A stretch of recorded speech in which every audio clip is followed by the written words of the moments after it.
Welcome to the Undisputed podcast. I'm your host, Jenny Taft. This podcast is the full show from today's episode of Undisputed from start to finish. They've got a busy slate, so skip Shannon, let's get to it. Welcome to Undisputed. We are live from Los Angeles. I'm Jenny Taft here with Skip Bayless, Shannon Sharpe. Good morning. Good morning. How you doing, Skip?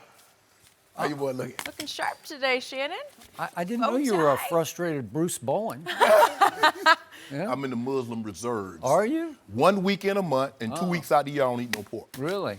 Oh, that works. I think you dressed up for Snoop. Nah, Am I right? Maybe a little bit. I look very studious, don't I? I'm going to do an important interview after the show. That's a big old bow tie. It ain't no big. It's a butterfly. It's called butterfly. Oh, a butterfly bow tie. Bow tie.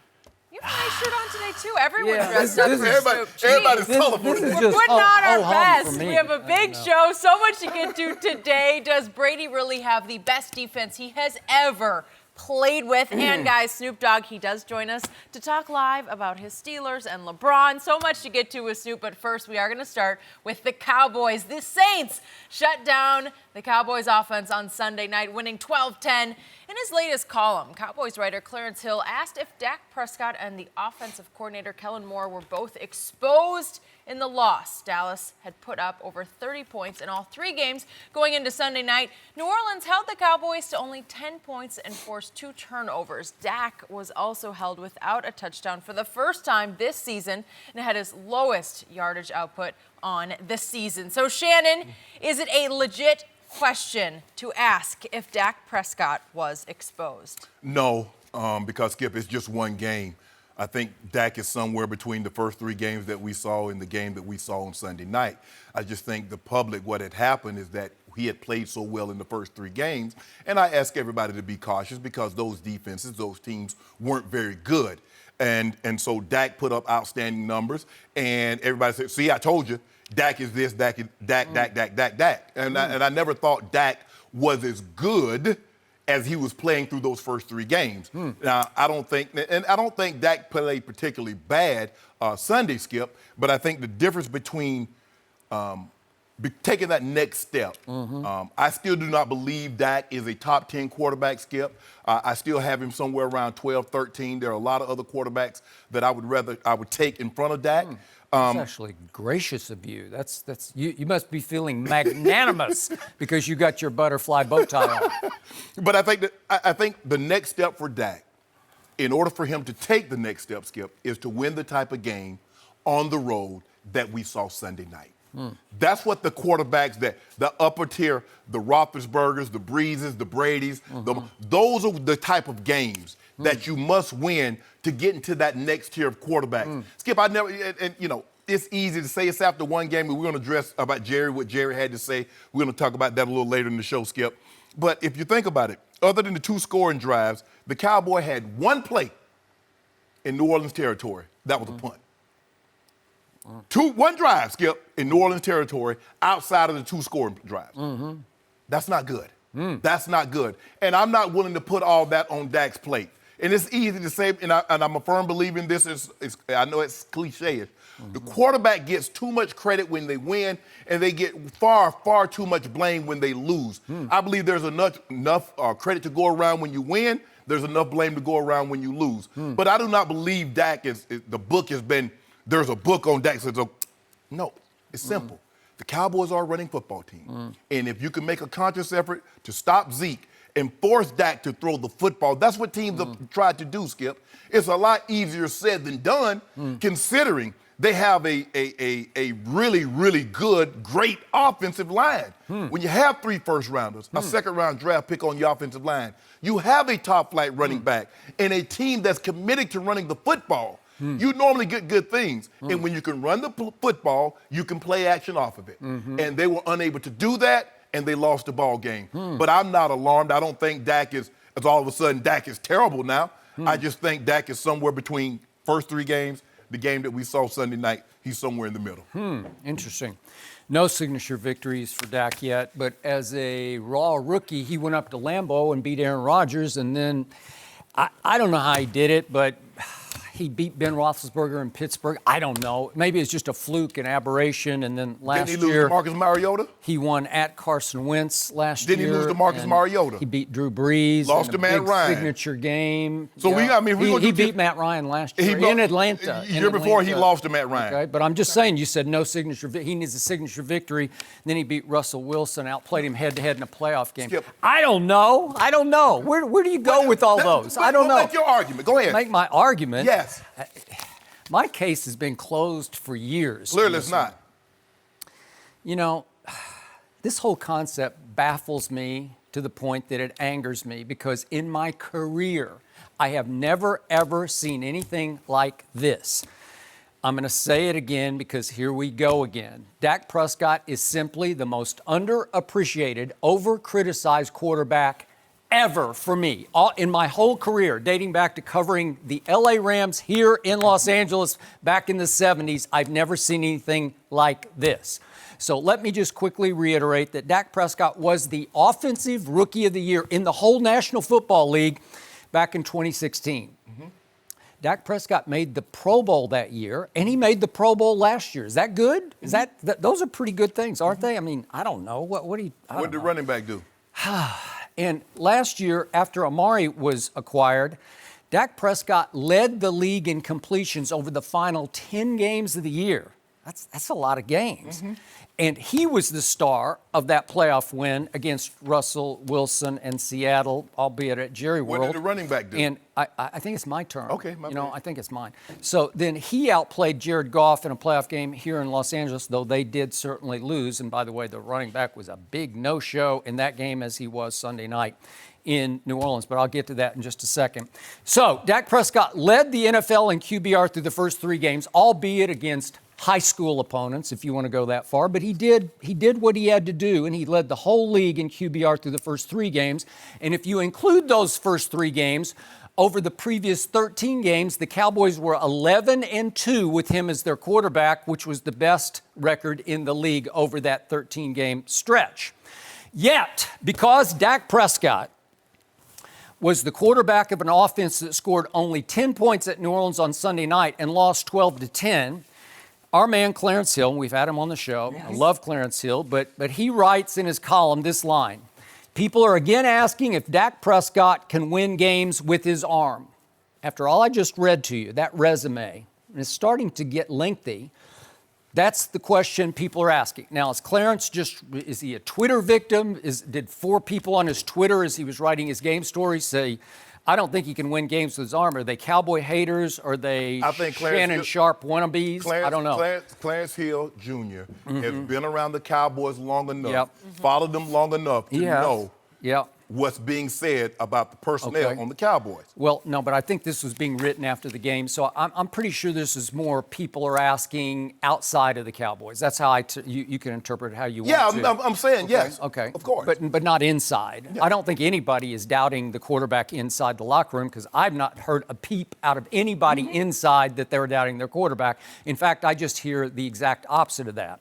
So, Dak Prescott threw 0 interceptions on Sunday night in New Orleans because I am not counting the Hail Mary on which the slot blitzer hit him right up under the jaw and should have been called for roughing the passer. Ribs. Okay, well, he smashed him and the flag should have been thrown, but it's at New Orleans where they got robbed in the NFC You ought to be Championship ashamed game. of yourself, Well, that's what happened. They're not going to throw that flag, but the ball just popped up in the air and it gets picked, so I'm not counting that one. My goodness. So, through all 4 quarters of a very close nip-tuck seesaw game, 12-10 game, he threw no interceptions and he lost 0 fumbles. Is that fair to say? Yeah. So I can actually make the case that Dak Prescott played better than any other player on the Cowboy offense on Sunday night. Help me out. To show me somebody else. Offensive linemen, all those first-rounders, they got their golden tails whipped play after play after play. Run or pass, they got their tails whipped all night. They couldn't protect and they couldn't open holes for Ezekiel Elliott. So Dak Prescott goes into the game, and I told you this. I said up front, because you snookered me into that bet, because you already had me when this broke. Is that what it was? Yep, you snookered me because then it comes out that Amari had to have an MRI on Tuesday. Had a bad ankle, and anybody who knows football would watch what happened. He couldn't get out of his breaks. They were able to put Marshawn Lattimore on him man-to-man the whole night, and he couldn't get out of his breaks, and twice was called for offensive pass interference push-offs. Why? Because he was so frustrated he couldn't get out of his breaks. The sweetest route runner in all of pro football has to push off. I defy you to go back in his whole career dating back to his Alabama days and find a push-off in which he was called for offensive interference because he just doesn't need it. I mean, sometimes you get frustrated. Yeah, well, he was you remember Jalen Ramsey, A.J. Green. Okay. Jalen Ramsey frustrated him. I got it, but this wasn't that. This was that he couldn't push off to come out of his breaks, and obviously there's no Michael Gallup to take the pressure off on the other side because he's out with the meniscus surgery, knee scope. And that brings me to the running back. And the serious doubts I have right now, the one who might have gotten exposed on Sunday night was the running back because Zeke went for a grand total of 35 yards on 18 carries. And by the way, Kellen Moore also troubled me on Sunday night because an offense that had been 40% play action in the first 3 games dropped to 20%. Now, was that because right away, early on, he decided we can't run it, so we can't play action off no runs? Right. You know? But you know what happened? What happened? First 2 times that they had the ball, on first down, they threw it and they threw it. And what happened? 7-yard completion, 10-yard completion. And then 7 of the next 8 first downs, they hand it to 21, hand it to 21. And I'm just tweeting like, stop it. I can't watch it anymore because he's going nowhere slowly. And again, I had to watch an Alvin Kamara, and I'm just doing eye test. Alvin Kamara can slash. He can just flit through a sliver of daylight. He's a different type of running back. Give him just a sliver, and he'll just gash it. Yeah. And he'll hit it so quick and so hard with such incredible balance and strength that he'll just slip through the first 2 arm tackles, and all of a sudden he's in your secondary. And I'm not saying he took the game over, but he allowed them, by converting third downs, to keep the ball 36 minutes to only 24 minutes for Dak Prescott. Right. So you're up against all these. This is your degree of difficulty against a New Orleans team who, by the way, had been up 33-14 with 4 minutes left at Seattle the previous Sunday. Is that good? Yeah. Is Teddy Bridgewater a very good quarterback? I mean, is he a bona fide starting quarterback? Well, he did take Jenny's Vikings to 11-5 in 2015.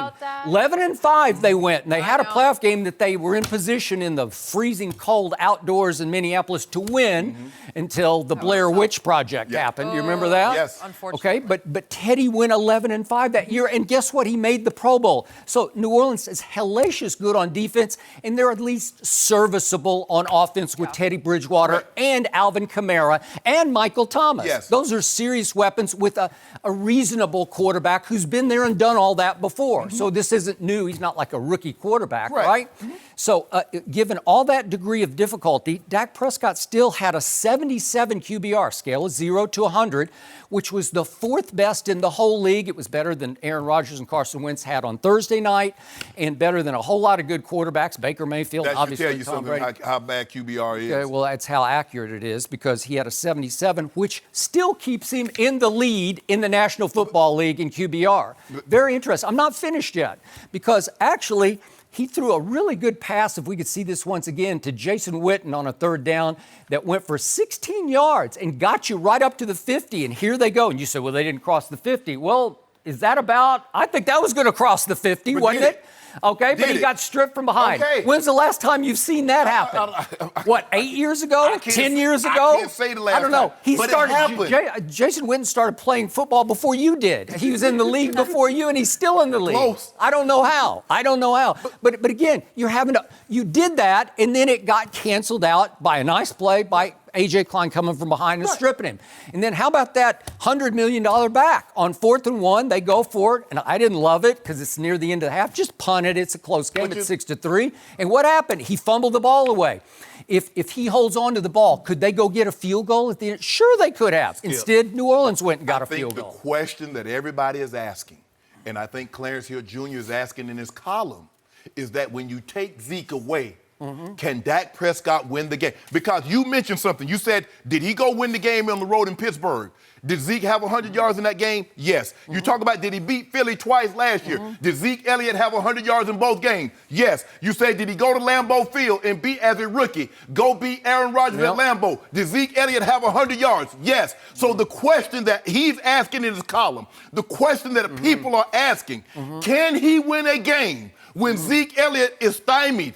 Can any quarterback in this league win a game with 0 running game? Yes. No. My homeboy just did it. Oh, stop it. My homeboy just did it. Okay, what about Kareem Hunt last year? What, you don't think Damian Williams from the University of Oklahoma can't? Watch him go. He's been hurt. Skip, he can, but he did not. All I'm saying, Skip, that's the... How about Lesean McCoy? Why did he go get Lesean? What do you need Lesean McCoy for if you've got Patrick Mahomes? You've got to run the football. Because Shady understands the offense. He and does. One thing that you need is you need depth. What the Patriots are starting to find out is that you need depth on the offensive line because the offensive line is starting to become decimated. Also, the receiver position is becoming somewhat decimated. And also, the running back is in the doghouse or something. I don't know what happened to Sony he Michel. ran pretty good late in the ball game, Skip. That's the only question. I think what happens is sometimes we see a stretch in which a player plays really well, and we just forget all about what has happened in the past.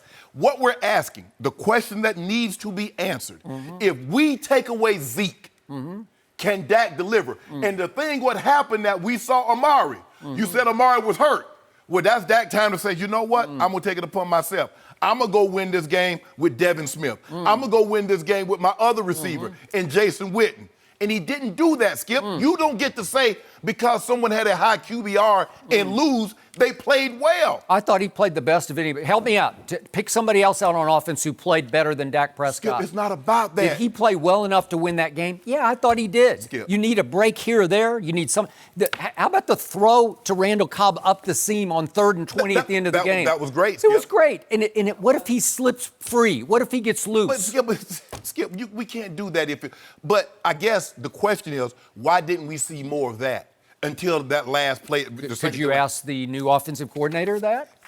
I want Kellen more. I got Kellen less. That's who he was. He was Kellen less on Sunday night because he called plays not to lose. They put the wraps back on Dak. I don't know why, because they thought we're in a hostile circumstance against a hot team. You know, we got to just not turn the ball over. Dak didn't turn the ball over. No. But he didn't put the ball in harm's way because he didn't take any chances. Okay, well, is that his fault? Skip, I don't know. I didn't see any deep routes called. You see what happens when you can't run the football and you don't play action and you don't have guys wide open? You see, Skip, when you can play action the ball, now guys are stepping up. And all you need, football is about a half a step. That's all you need. Yeah. And the windows are there. Now you don't have guys getting hooked to flat. Yeah. You don't have guys in the curl. Okay. You don't have guys. Okay, let's go back to where you once lived, in Denver with John Elway, who's considered an all-time top 5 quarterback. Yes. What happened to John Elway before somebody fell out of heaven into the 6th round for the Denver Broncos named Terrell Davis? What happened? Skip, he won, but he never got over the hump. Right. Okay, so he got to Super Bowls, and then what happened in those 3? Better teams beat him. Beat him down. Beat him down. Yes, absolutely. Joe Montana really beat him down. Well, the Giants and so did Washington. Yeah, I know. They all just beat him down, okay? Yes. So finally he gets a bona fide Hall of Fame type running back, right? Yes. I know his career was short, but he in the Hall of Fame. He got I know, but does he? Yeah, he deserved the Hall of Fame just off that little stretch right there, right? Could you have won without him? No, you couldn't have won without him. Okay, so did he drive your team? Yes. He was the driving force. Yes. So does that shame John Elway's legacy? No. But here's the thing, Skip. The thing was, but when you shut TD down, John Elway in his final game was Super Bowl MVP. The Kansas City Chiefs, in '98, his last season, in the regular season, they said, we're not letting TD run. John Elway threw for 400 yards. Okay. The question is that when they take Zeke away, can Dak deliver? Yeah.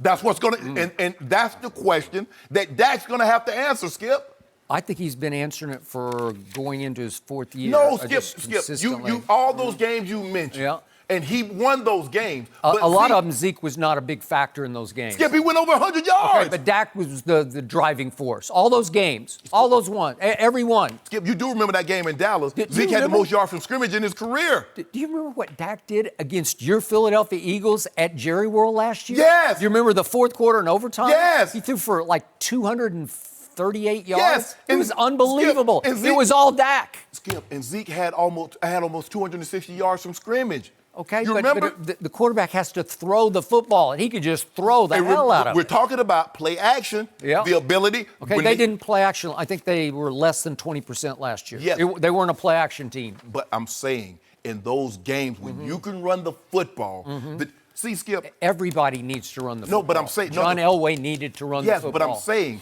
what happens is that when you don't, can your quarterback deliver when you can't run it on a specific day? And far too many times we've seen Zeke get bottled up and the Cowboys get bottled up. Well, I'm far more worried about the running back than the quarterback. I am really good with my quarterback. I'm really not good with my running back. What did you see? What does your eye test tell you? I know you're rooting like mad against the Cowboys, but if you had objectivity, your eye test would tell you that the Zeke we saw on Sunday night looked sluggish, dare I say slow out of the blocks, slow starting plays, just didn't hit the hole with any burst or any authority. There weren't holes there. Okay, well, sometimes there weren't holes there for Kamara, and he just slashed through them and took people 3 more yards. But, Skip, you have to understand, Alvin Kamara is a different type of back than Zeke. Zeke is more power. Kamara can run with power, but he's more slithery. He's going to slide. He's going to make you miss. And then he has, like you said, he has tremendous balance. You see him, they showed him he's balancing on the physio ball. Yep. He's doing so. He has tremendous balance. Hey, Zeke is a run-to-contact type of a runner. When Zeke was at Ohio State, when Zeke was a rookie for the Dallas Cowboys, he was a breakaway threat on every play because he looked like a 4.4 40 back. And he doesn't look that way to me right now. Maybe he needs to play his way into better shape. I don't know. You do realize. But I am concerned. You know what happens after 1,000 carries. Well, okay, they just gave him $100 million. Skip, he's going to be fine. Okay, and you were the one that you were leading the charge. Give him his money, Jerry. Give him $50 million guaranteed. Did that look like $50 million guaranteed on Sunday night? No. Didn't look like it to me. Can you help me? I'm just trying to figure. You panic one way. A guy has one bad game. He panics. Tom Brady played like terrible on Sunday. Oh, everything's fine. I'm trying to figure, Skip, it's one game. It's one game. They've played 2 quality opponents in the last 5 games, if I date back to the playoffs last year. Yes. Okay. So in the 2 quality opponent games, at Rams, at Saints, what happened?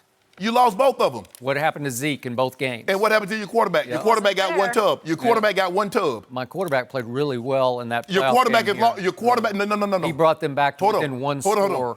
I thought the quarterback is defined by wins and losses. Now, when you come to my restaurant, I'll let you in, but you got to ask for 1 or 2 things. You know what? Hot L's or dubs. Dak Prescott has owned your restaurant. No, he hadn't. Because he has the second most wins to Tom Brady over the last 4 years. Because second most wins. Because, on Sunday night, since the game was in New Orleans, I had hot L's and some beignets waiting on him. Because I knew he was hungry. Sorry. Because he didn't eat. Wait, you have a traveling restaurant? Yeah. Really? I got a pop-up shop. Meals on wheels. Pop-up. Really? Yeah. Really? L's and beignets, because I know he was hungry because he didn't eat in the game. He was starving. Neither did Zeke. Because we had a nice table set for him in the end zone. So I said if Dak get in the end zone, I'm gonna go ahead and feed him something right quick. He didn't get there. But when he knocked on that restaurant door, everybody in the restaurant said, "Let him in." No, he leads the whole NFL in QBR. Let him in. Let him in. Skip. He had 3 chances. 3 chances to get a field goal, to put his team in field goal range, and we win. We're not having this discussion because it's hard for me to believe that we're going to have this discussion if they win this game. He had 3 drives and nothing. A field goal, that's all they need, not a touchdown, Skip. This not is 2. the quarterback who has led the whole NFL in game-winning drives over the previous 3 seasons. He didn't have his number 1 receiver healthy, and he didn't have his number 2 receiver, and he had no running game, and he had an offensive coordinator who finally took the wraps off in the final series. You like that? Skip, the mark of any great unit, Yeah. be it offense, defense, or special teams, Can you get done what you need to get done when you need it? Skip, when they needed your guy, who has the most game-winning drives since he's been his rookie season. He had 3 cracks to get us in field goal range. He couldn't do it. Did you see the last drive? Did you see what happened on 3rd and forever when he threw it to Amari first for a first down, and then 3rd and even longer, 3rd and 20, he threw it to Randall Cobb? Did you see that? That's like clutch city against that defense. Well, unless that had Minnesota miracle potential. That's what it did. Unless Maher can kick it 78 yards, what good is that? Skip, what good is money if you can't get to it and use it when you need it? What good is all those game-winning drives when you need one? He can't put one together. I told you it was his toughest defensive test he will face all year long, given degree of difficulty. Saints in that dome, you know it can be the loudest place. You're making my point. So you want it easy for it. You want it easy for it. No, it's just going to get a little easier from here on. So you Packers next, though. Oh, Not necessarily an easy defense. Well, maybe Zeke can eat a little bit. Maybe he could actually even get a seat at your restaurant on Sunday night. Carry I don't know. over. Yeah, Real hungry for that guy. Stop anybody. No mercy. The WWE moving truck has spent the past 2 weeks driving across America. Jeff Gordon kicked it off in Charlotte, and it stopped in 16 cities across the country, including the Vikings game last weekend. So Friday, it will arrive in LA for the huge premiere of Friday Night SmackDown on Fox. And guys, we already knew Friday has a star-studded lineup for the debut of SmackDown featuring Hulk Hogan and more. But the big announcement from yesterday, Dwayne "The Rock" Johnson will also be there. That's a big deal. I cannot wait for that. So we're going to switch gears now to Tom Brady and the Patriots. It is no secret that the Patriots defense has been outstanding so far. New England leads the league in points per game allowed, yards per game allowed, interceptions, and sacks. Tom Brady was held to 150 passing yards against the Bills and still got the win. Last night, Brady had high praise for his defense. Take a listen. Our defense is playing great football. The best football I can ever remember our defense playing, which has been really spectacular to watch. And we're all excited about the way that they're playing. Shannon, what do you make of Brady saying this? Brady stating the obvious. If I'm not mistaken, a guy named Shannon Sharpe that has a pinstripe suit and the bow tie on today sat across from that guy over there named Skip Bayless. Well, Skip Sharpe sometimes. It all depends on a given day who he wants to be. I said that. And Skip said, I don't know about all that. But it seems to me, Skip, that this is how, sorry about that, Jenny. It's okay. I believe that Brady is realizing that this year, Skip, they're going to win a large share of their games with the defense. Now, Skip Bayless said, when Aaron Rodgers said, I finally have a defense, Skip said Brady was finally admitting, acknowledging he couldn't do it anymore. Is that what your guy doing? Oh. See, the problem that I have with a lot of people is that they Brady, while refusing to acknowledge just how great his defenses have been. In Brady's 19 seasons as a starter, only 3 times in those 19 years has he had a defense finish outside of the top 10 in scoring. 3 times in 19 seasons. In 40 playoff games, Skip Bayless, did you know this? In the fourth quarter, his defense is allowing less than a touchdown a game in 40 playoff games. In 13 of that 40, almost a third, they've given up 0 points. Can I interest you in the Super Bowl last year? Can I interest you in the Super Bowl against the Legion of Boom? Can I interest you in the Super Bowl against the Falcons? Can I interest you in the AFC Championship game in which they gave up 3 points to the Jag? That's what Tom Brady has played with basically his entire career as a starter. You minimize that, but it's a great luxury to have. I'm not casting, because I know what Tom Brady is. I know what he represents, but I also know what he's playing with. And he's playing with this. Now, for me, Skip, it's hard for me to really say just how good this defense is, because I think you will even agree with this. He's played against some crappy offenses. I think we can all agree with that. I think Buffalo, Miami, the Jets, Pittsburgh, whatever's going on with they're trying to figure it out. But let's just be honest. They played terrible offenses, and we don't know if they're going to even face. They got Washington, they got the Giants, they got the Jets again. So we still are a ways away before they play what we would consider, really good offenses. So time will tell. But over Brady's career, he's historically had really, really good scoring defenses. And that's how you win. You can get all these numbers, well, they don't sack the quarterback, or they don't hit the quarterback, or they don't pick passes. At the end of the day, you win games by scoring more and giving up fewer than your opponent. And no one has scored more, but I can assure you, no one has given up fewer points in Brady's tenure than the Patriots D. Brady's stating the obvious, what I've been trying to tell you all along. So you opened your, I think it was 8.5 minute soliloquy. No. Yeah, it was somewhere way back. I lost track. But you open up by saying, somebody told you so. This Patriot defense is all-time. No, I didn't say no. Yeah, I didn't say no all-time. That's where you're heading. No, it wasn't. But then you backed out of that and you said, well, but. No, I said they're good. We don't know just how good because we thought the Packers were good in the first 3 games until. So you shamed me for 3 straight weeks. You said the Cowboys have played nobody. Yes. The Patriot defense has played nobody. And we're elevating them. We're crowning them. We're immortalizing this defense. I think Tom Brady's laying it on a little thick because he knew he had to eat a little humble pie for his team's sake to say, well, this might be the best defense I've ever played with in New England. And yet, to your point, I'm going to go a little deeper into your point. Opening night, Ben Roethlisberger tried to play with a torn ligament in his elbow.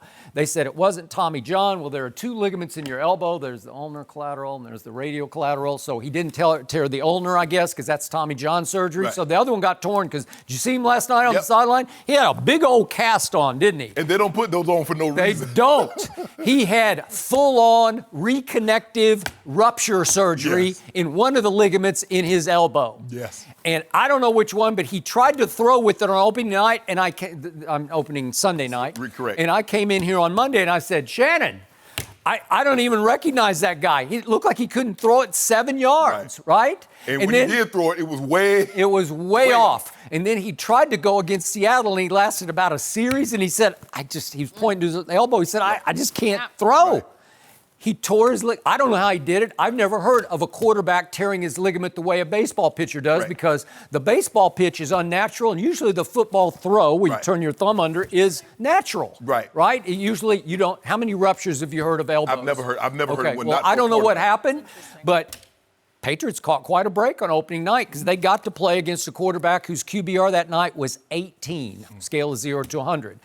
Then at Miami, they got Ryan Fitzpatrick, and then they got a little bit of Josh Rosen. Ryan Fitzpatrick's QBR that day was 3 on a scale of 0 to 100, and Josh Rosen came on and threw 18 more passes and a QBR of 5. Yikes. Had something to do with the defense, but might have had a whole lot to do with the quarterback, those two, right? yes. Then the Jets come to New England with the immortal Luke Falk at quarterback. They're, what are we down to, third string quarterback? Yeah. And he had a QBR that day of 8 on a scale of 0 to 100. And then that leads us to Josh Allen and giving way to Matt Barkley after he got dinged.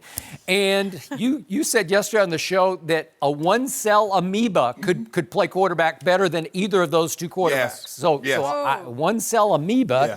And one of the amoebas had a QBR of 9 and the other amoeba had an 11. Wow. So if I add up all the QBRs for the year, the average is 11 that those quarterbacks have achieved on a scale of 0 to 100 against this Patriot defense. And of course, it's doubled everybody in interceptions, and it's tied for first in sacks. But when I look at the quality of opposition, it's bottom of the barrel. It is. I mean, it's just like break after break after break. And as you point out, they continue to get breaks because their first test really isn't until October 27th, when Baker Mayfield and Odell and if Jarvis is healthy by then, Chubb, they visit, and maybe that's your first test, October 27th. Then they go to Lamar Jackson. That's something of a test. I don't know if it's full on, but then they have to go to Carson Wentz. That'll be a test. I'll give you that one. Then Dak visits. We'll see about that. You say he's way overrated. No. He got to win that game. Yeah, okay. Now, if he wins that game, now, Skip, I might have to come in here with a Cowboys jersey on. Okay. All Well, right. I'm going to go in that. Did I'm you- not going. Did we just have a vow, a No, promise? we're not going that far. Yeah. Hold on just a second. I don't think you would have anything to worry about on that game because I don't think they can win up there. But then the Patriots go to Deshaun Watson, and he has played very well against them in the past, but not this year so Yeah, far. I don't know his what's happening. They offensive can't line, protect him at no. all. And then December 8th is obviously Patrick Mahomes at Foxborough, so that will be a test. Right. So I look at this defense, and it's basically the same unit as last year, except the kids in the secondary are growing up, right? Right. Except that they lost Trey Flowers and they lost Malcolm Brown from the pass rush. So I don't know, is it really as good as it was? I don't know, because I'm going to remind you, last year, this same unit with Trey Flowers and with Malcolm Brown at Jacksonville gave up 31 points and 414 yards to Blake Bortles' offense, right?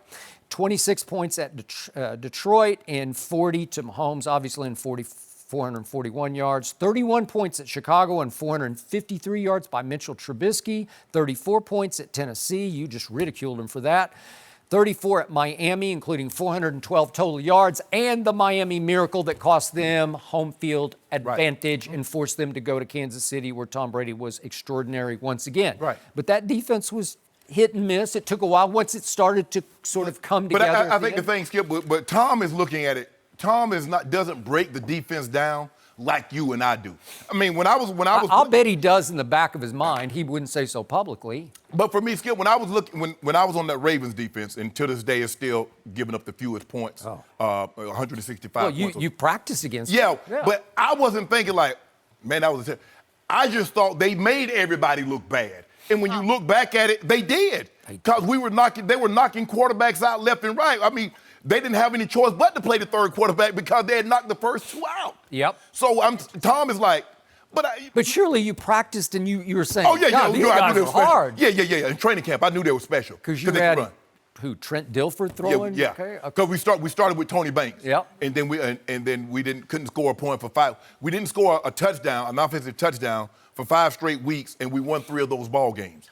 But let that sink in. It's impossible. Couldn't score one. We didn't score one offensive touchdown, and we won 3 of those ball games. Wow. And then they made the switch. So you can see, Skip, how special they were. I was like, if we give them 10 points, 14 points, we could be really special. But I mean, Skip, what they've given up, 27 points total? And they've played nobody. They haven't. Okay? They haven't. So it's one of those years, and you asked me Friday, do you really think they could go 16-0? Well, I don't know. With this schedule and the way it's breaking and the breaks they're getting, I mean, injuries tend to even out. I'm knocking on wood for everybody. The key is going to be Tom's health. Yeah, okay. The key is going to be his health. And as Eric Mangini suggested on the show yesterday, he's fighting with some calf injury that seemed to take away whatever tiny bit of mobility that he did have. Yeah. And Skip, I say this all the time, and people they think it's your arm or your shoulder, but it's your legs. Even with pitchers, you can't drive, Skip, and with quarterbacks, it's the lower half. You can't drive, and that's everything. That's how he generates everything. That is true. That is a very good point. Yep. And if it's his right calf, he can't push. Yeah. Yep. Well. Okay, Tom Brady. You never know with that guy. Hopefully nothing too serious. No mercy. Hey, football fans, are you an Amazon Prime member? Did you know that you have Thursday Night Football? Yeah, that's right. Thursday Night Football has returned to Prime Video for a 3rd season. The cool thing is, you can catch all the action on your TV, on the web, or on your mobile device anywhere in the world. And the experience is next level. With Prime Video's X-Ray feature, you can access next-gen stats, play history, and team information. And now it's available on iOS, Android, Fire tablets, and Fire TV. If you're ready to hear a new take on the game, you can switch over to sport broadcast legends Hannah Storm and Andrea Kramer for the play-by-play. So, if you don't have cable or simply want to experience the future of football, tune in this Thursday. Coverage begins at 7 p.m. Eastern and kickoff is at 8:20 p.m. Eastern. Also available on Fox and NFL Network. NFL Network simulcast subject to change. Thursday Night Football is presented by Bud Light Platinum. No mercy. Oh, we're going to switch gears to LeBron because, it's just been too long since we've talked about the guy. During the Lakers meeting Well, day, he's been so quiet. Last Friday, speaking of being quiet, Yeah. LeBron said he was very motivated. Heading into this season, he also said he has been, quote, very quiet over the summer because he was raised to not talk about it, but to go out and do it. Be about it. Yeah. Oh, I was Be raised. about it. That's the way to go. Yeah. Shannon, do you agree that LeBron has been quiet all summer? He has been relatively quiet. Skip, you saw those 7s he had on them old throwback 7? Bron, let your boy get a pair of them 7s. You're begging. You're just I completely. just asked. Skip, Just I get ain't down and begging. grovel on the floor. Skip, I just asked Please, man for a pair of LeBron, shoes. send me.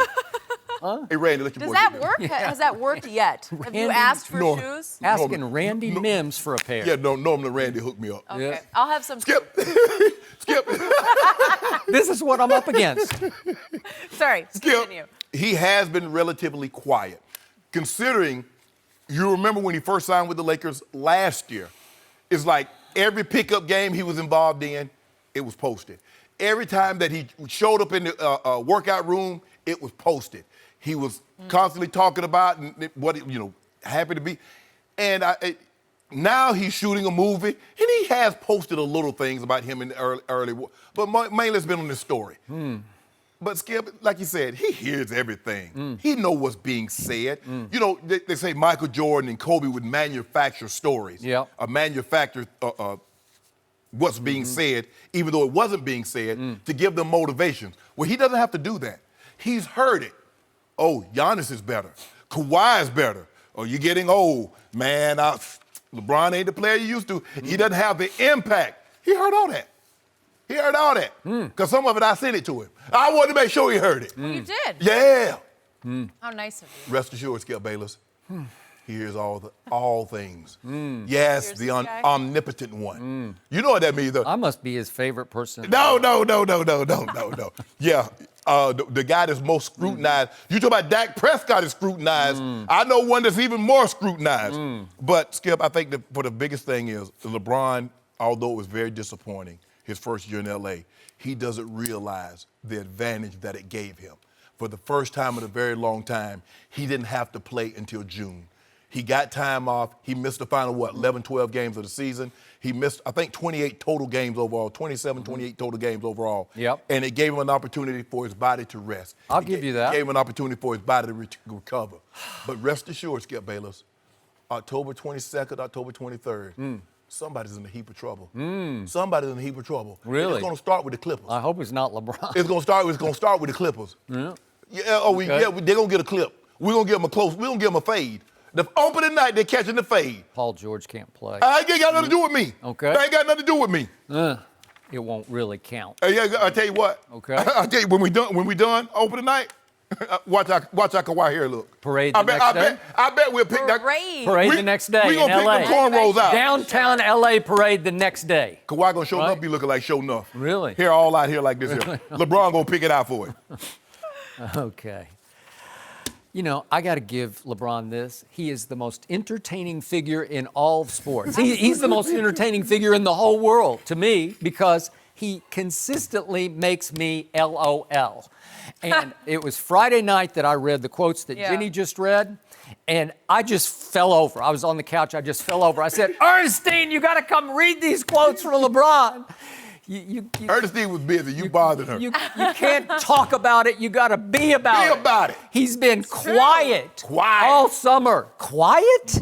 And I'm saying, Quiet. so let me just hit the highlights of LeBron's summer. If I can go back to June 26th, he posts a selfie, a workout selfie, a mirror selfie. That was your boy's birthday. Was that? That was it. Yeah. Oh, that's what it was about. It was for Shannon.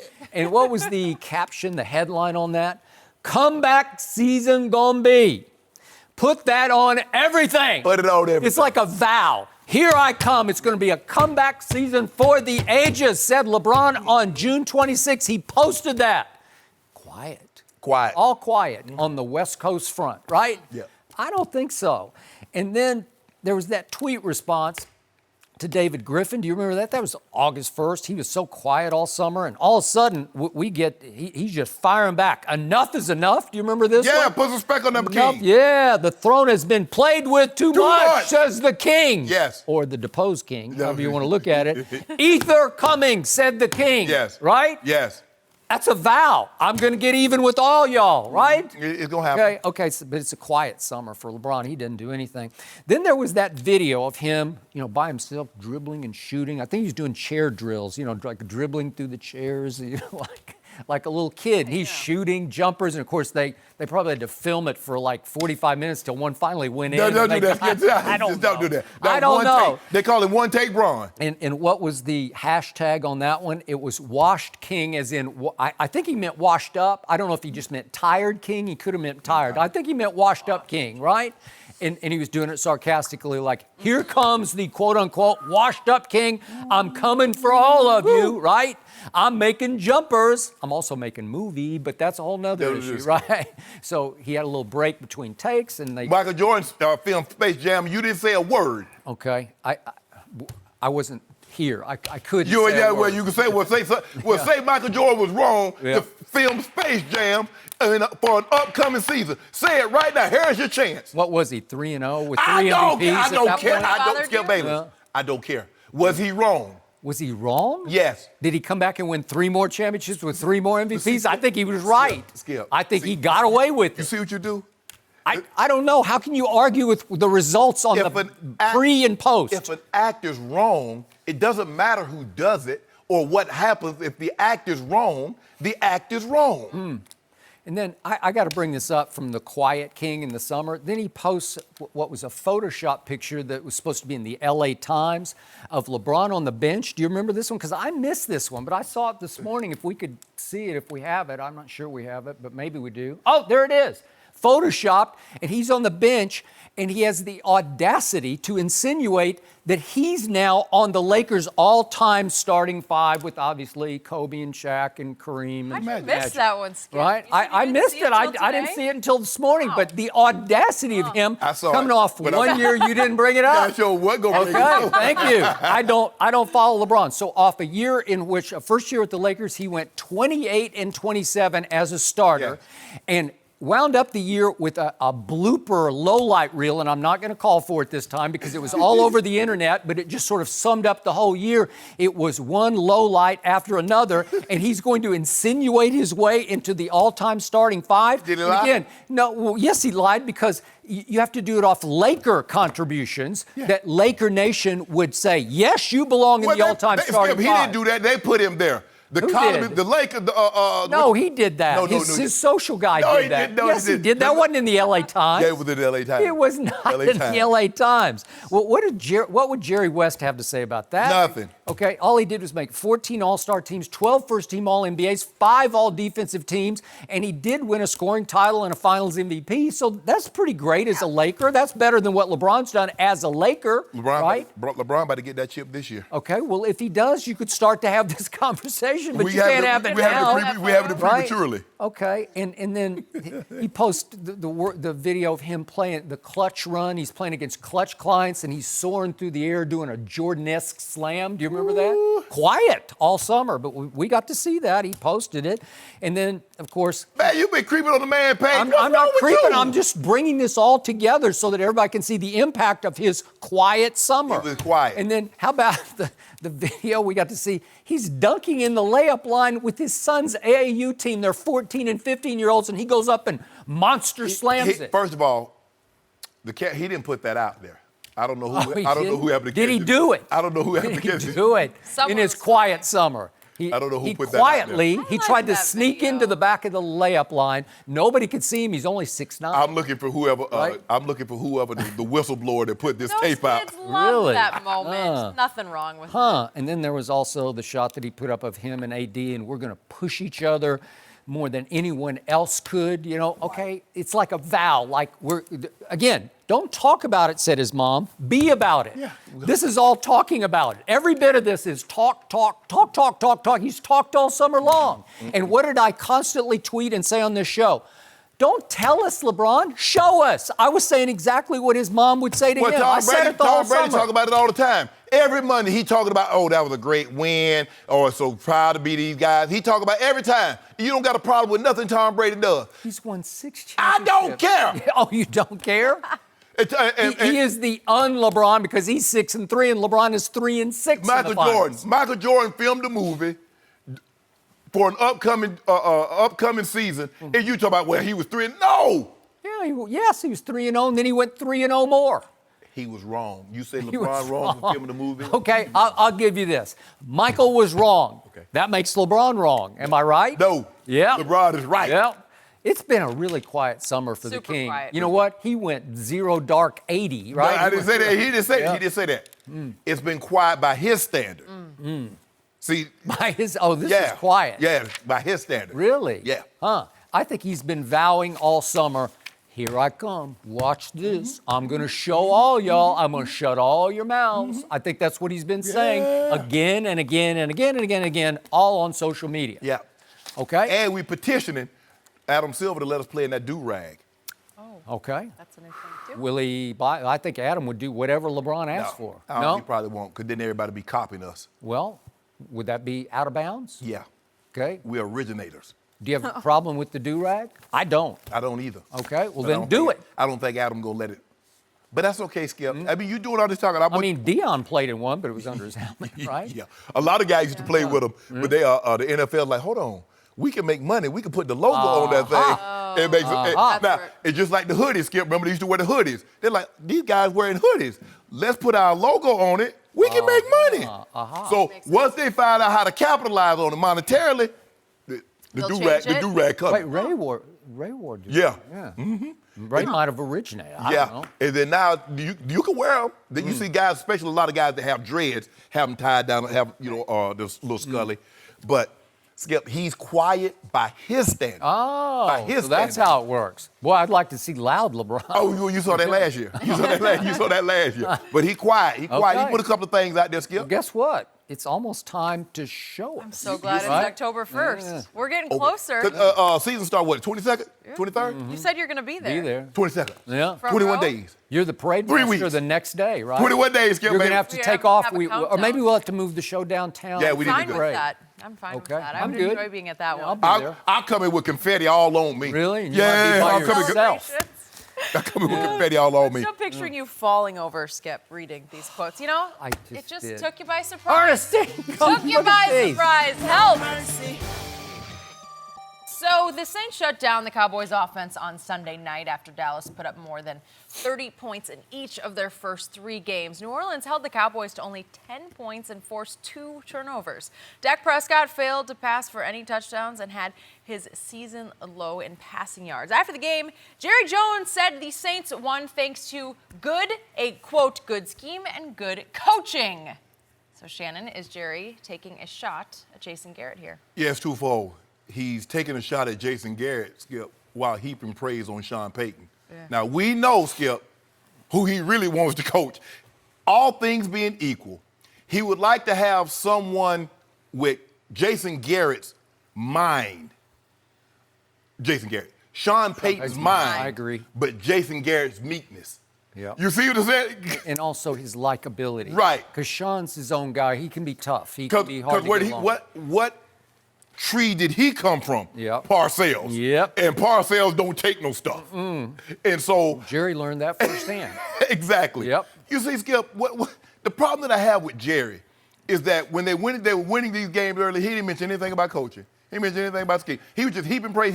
They lose one game. See, Jerry have these. Did he expect to go 16-0, Skip? But see, what Jerry likes to do, he quick to throw blame, but he want that credit. You say, I got Zeke in the building. You see, I got these guys tied up long term. Yeah. But Lou, the coaching scheme, the scheme. Now he got Jason Garrett. Every time it's 4th and 1, he got Jason Garrett going for it almost every time, Skip, because of what he said in Houston last year. Yeah. True. Jerry, if you let them do their job, you hired him to do a job, let him do it. You didn't give Jason Garrett no credit when he took a rookie and went 13-3 when Tony Romo got hurt. I hear you mention one thing about Jason Garrett did a great job. You ain't say nothing about that man, coach of the year. Now, last year, he did win you another division, won a playoff game. Skip, it would be very, very hard. See, what Jerry doesn't understand, he wants these coaches. He wants a Belichick. He wants a Sean Payton, but they can't. They can't coach. They wouldn't coach for you. That is well said. That is insightful. I Now, agree. If you he wants it both ways. Right. Yep. You can get a Dave Campo, a Chan Gailey, a Wade Phillips, a Jason Garrett, a Barry Switzer. You can get those guys anywhere. Yep. But those guys, Sean Payton, no. Skip, Coach Belichick ain't no way. Now, remember what he said after he fired Jimmy faithfully after 2 Super Bowls in a fit of anger? Yeah. He said he told the reporters at the bar at the hotel where they're having the NFL convention in Tampa, I believe it was, 500 coaches could coach this team. Now, that was the loaded 2-time Super Bowl champ, back-to-back Super Bowls, right? 500, and he hired the 501st coach, Barry Switzer, who'd been out of coaching for, 3 years at that point, and never coached in the NFL. Go ahead. Right. But here's the thing, though, Skip. I mean, because Mr. Kraft could have easily made a rash decision. He could have, Coach Belichick, you brought this shame to my organization. With this Spygate, you got people looking at us all sideways. Some owners would have. You're fired. They would have. I would agree. No. I'm going to keep this thing rolling. Yep. And lo and behold, here we are. We have a dynasty. See, this man's pride. Let that get in the way, Skip Bayless. And what he ended up getting 3, but he might have had 6. He might have had 7 because you have to understand, I think Emmett was about 25. Michael was 27. Troy was 26 when they won the last one. So nobody was 30. You had Larry Allen, Nate Newton, Tuanay, Step. Yeah. This thing could have went on and on. Yeah, Michael and Troy had serious injuries. Yeah, but go ahead. Okay. Injury notwithstanding. Yes. Obviously, injury takes everything out of the equation. I got it. But I don't believe the 49ers would have beat them in 94. I don't either. I will give you that one. And it was close, but they did beat them. Yes. They almost roared back and won that game at Candlestick. Okay, I'm with you that when I first read this quote, my mind leaped to Sean Payton because it's been wildly rumored that Jerry has been interested in bringing Sean Payton back to Dallas, where he once was assistant coach. And for a while, he had a house in Dallas, and I don't know if he still does, if he kept it to rent it. I have no idea. But for a while, he did, and the rumors were even wilder that he just might want to come back. Now he's committed long-term to New Orleans, so I think this is completely impossibly off the table. Okay. But I do think that sticks in Jerry's craw because he does have that inner conflict that you so well put, which is, I want a guy I can get along with and I can have beer and nachos with on Friday night, and that's Jason Garrett, because he's a heck of a guy. He is fun to hear. Bill Belichick invited Jason Garrett to his, where was it, Cape Cod house, right? Nantucket house for a summer dinner, just because he's just good company. I know him. I covered him when he was the backup quarterback. He's just pleasant. He's always in an upbeat, good mood. Walk up to you, shake your hand. How you doing? Great. And he's got a nice wit about him, and off camera he can curse a little bit in a good way, and it makes you. It's like a good guy. He's a good guy talk guy, right? And Jerry loves that, and he does consider that guy like a son.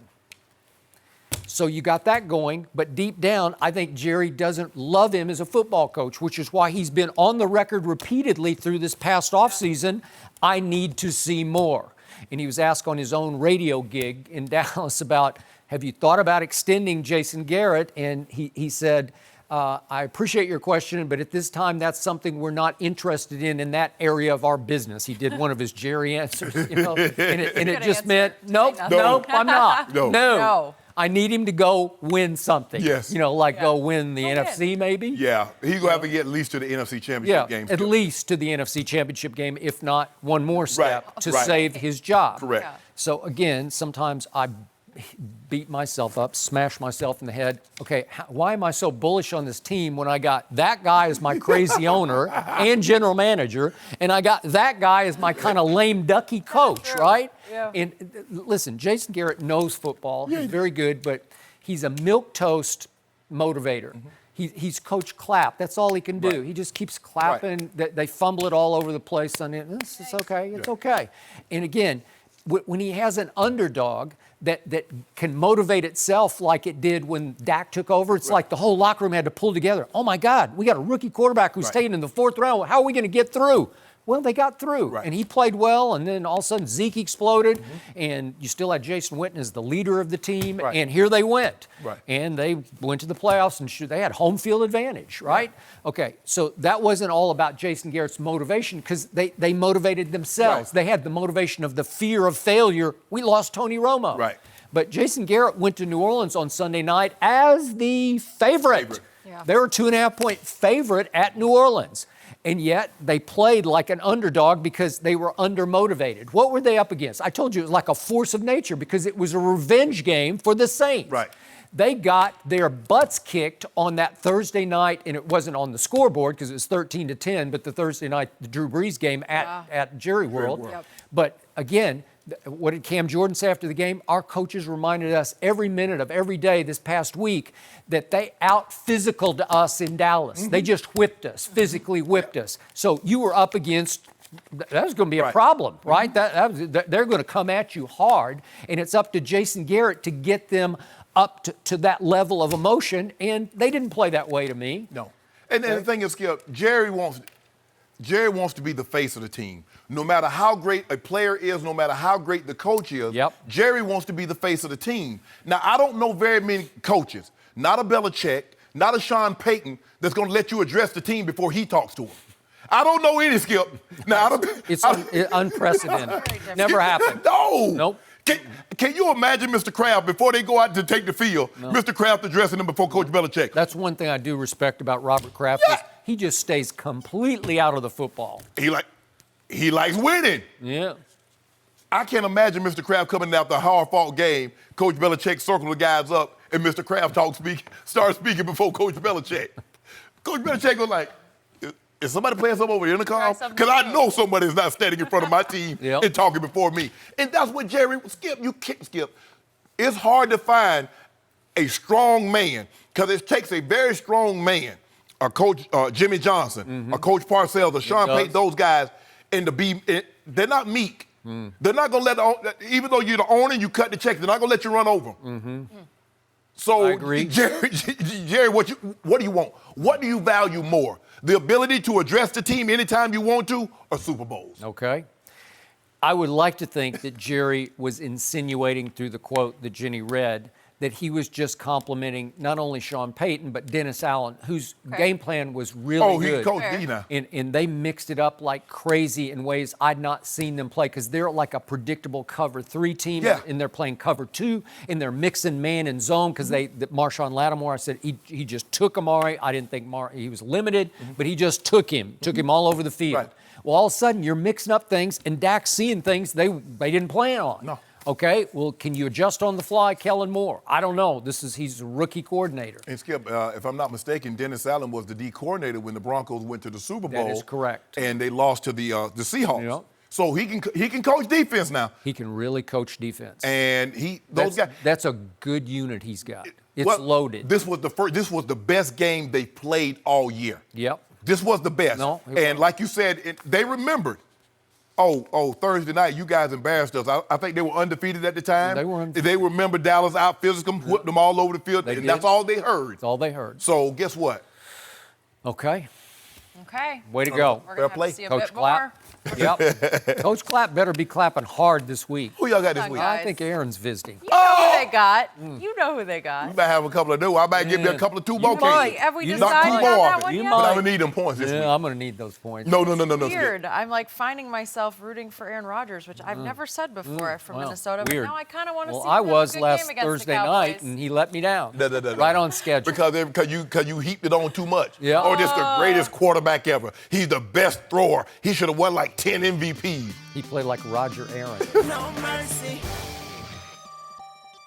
The race for the Heisman is as close as ever right now. Tua Tagovailoa is leading the way after passing for over 400 yards, 6 touchdowns last weekend against Mississippi. Jalen Hurts is right behind Tua, however. Hurts also had a huge weekend with over 300 passing yards in the first half alone.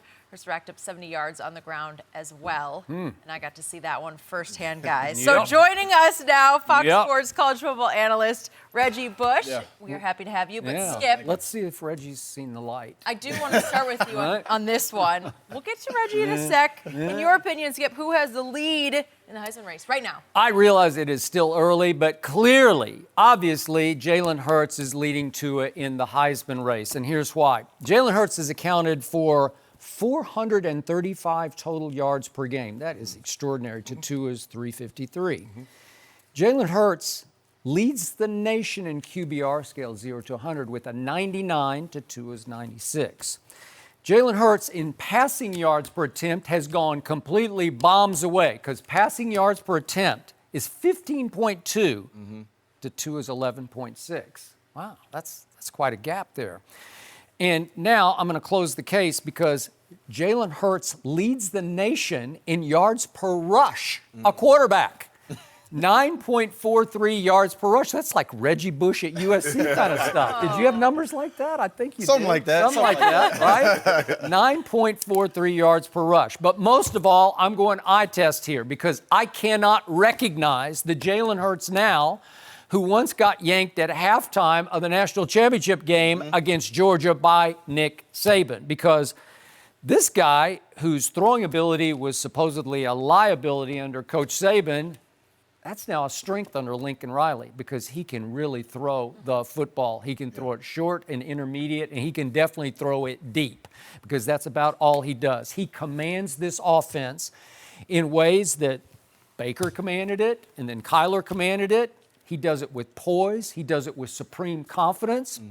And I'm starting to think that guy who went in that first half against Georgia 3 for 8 for 21 yards, and remember, Baker Mayfield had just gone in the first half of the semifinal game. Remember the one at the Rose Bowl? Baker had thrown for 200 yards in the first half against that same Georgia defense. Well, all of a sudden, I'm starting to think if you give a very good quarterback to Lincoln Riley, he can transform him into a pro quarterback. Because to me, Jalen Hurts is starting to look like he can play in the National Football League. And I never would have said that under Lane Kiffin and Coach Saban or whoever, Sarkisian, whoever you want to say, at Alabama. So right here, right now, he is leading my Heisman race. Well, it kind of sounds like what you're talking about is the new Jalen Hurts we're seeing, right? It's almost this feel-good story. And I think that's the one thing that Jalen Hurts will have over Tua is the comeback story, right? The redemption. We've never seen this. We've never seen this happen before. And I love what I saw from Jalen Hurts, and I do agree with you. I think now the Jalen Hurts we're seeing can play in the NFL. And the one thing I've said this before that I worry about is that he's not going to have Lincoln Riley the rest of his career, right? Because when he gets to the NFL, you have to worry about some coach trying to make him a different style quarterback and not using him the same way that Lincoln Riley is using him right now. But as it stands today, after this past weekend, I think Tua's in the lead. Because 7 touchdowns. I mean, he threw 6, rushed for 1. Jalen Hurts had 415. Tua's 418. Tua just looks like a man on a mission right now, bro. Like, he really does. He looks like a man on a mission, and it doesn't matter who he throws the ball to. Henry Huggs, Jerry Jeudy. This past weekend was Devontae Smith, had 5 touchdowns. And he's the third receiver. He's the third receiver with 5 touchdowns. And so... And he brought up Waddle. Right. Waddle starting anywhere else in the country. Najee Harris, like all these guys... I mean, they got their second or third streams could probably go be starters on most other college programs. Well, that means he's got a big advantage over Whoa, Jalen. hold on. Is CeeDee Lamb any good? He's pretty good. What about Charleston Rambo? Wait. Is he Judge Judy, though? Is he Jerry Judy? No, seriously. really Is good. CeeDee, guess what? Mel Kiper's got Jerry Judy going #1 overall.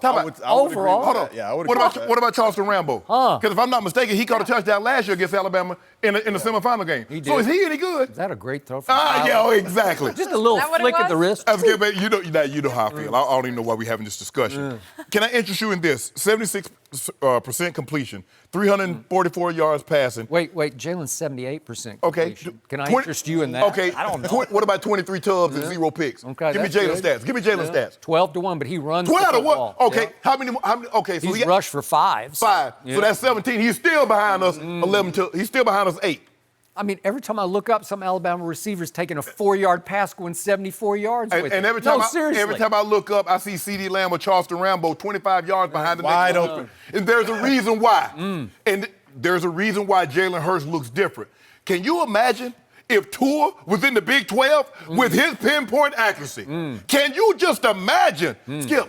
Everybody in the Big 12, from Graham Harrell to the head coach. What's the head coach at Kingsbury? Kingsbury. Yeah. Skip, everybody threw for 13,000 yards in the Big 12 and couldn't have a cup of coffee in the NFL. Yeah. So what does that tell you? Has Baker Mayfield had a cup of coffee? Yeah, oh my God. Is Kyler having a cup? I think he's having a couple cups. Kyler wish he had to go took the A's money. He's like, I should have took the A's money stayed. Because boy, they put that thing on him. Skip, look here.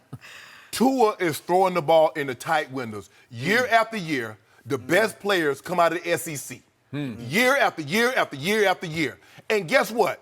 5 of the top 10 teams are in the SEC. Really? So Tua's going to have to face Auburn. He's going to have to play LSU. Now Wait a second.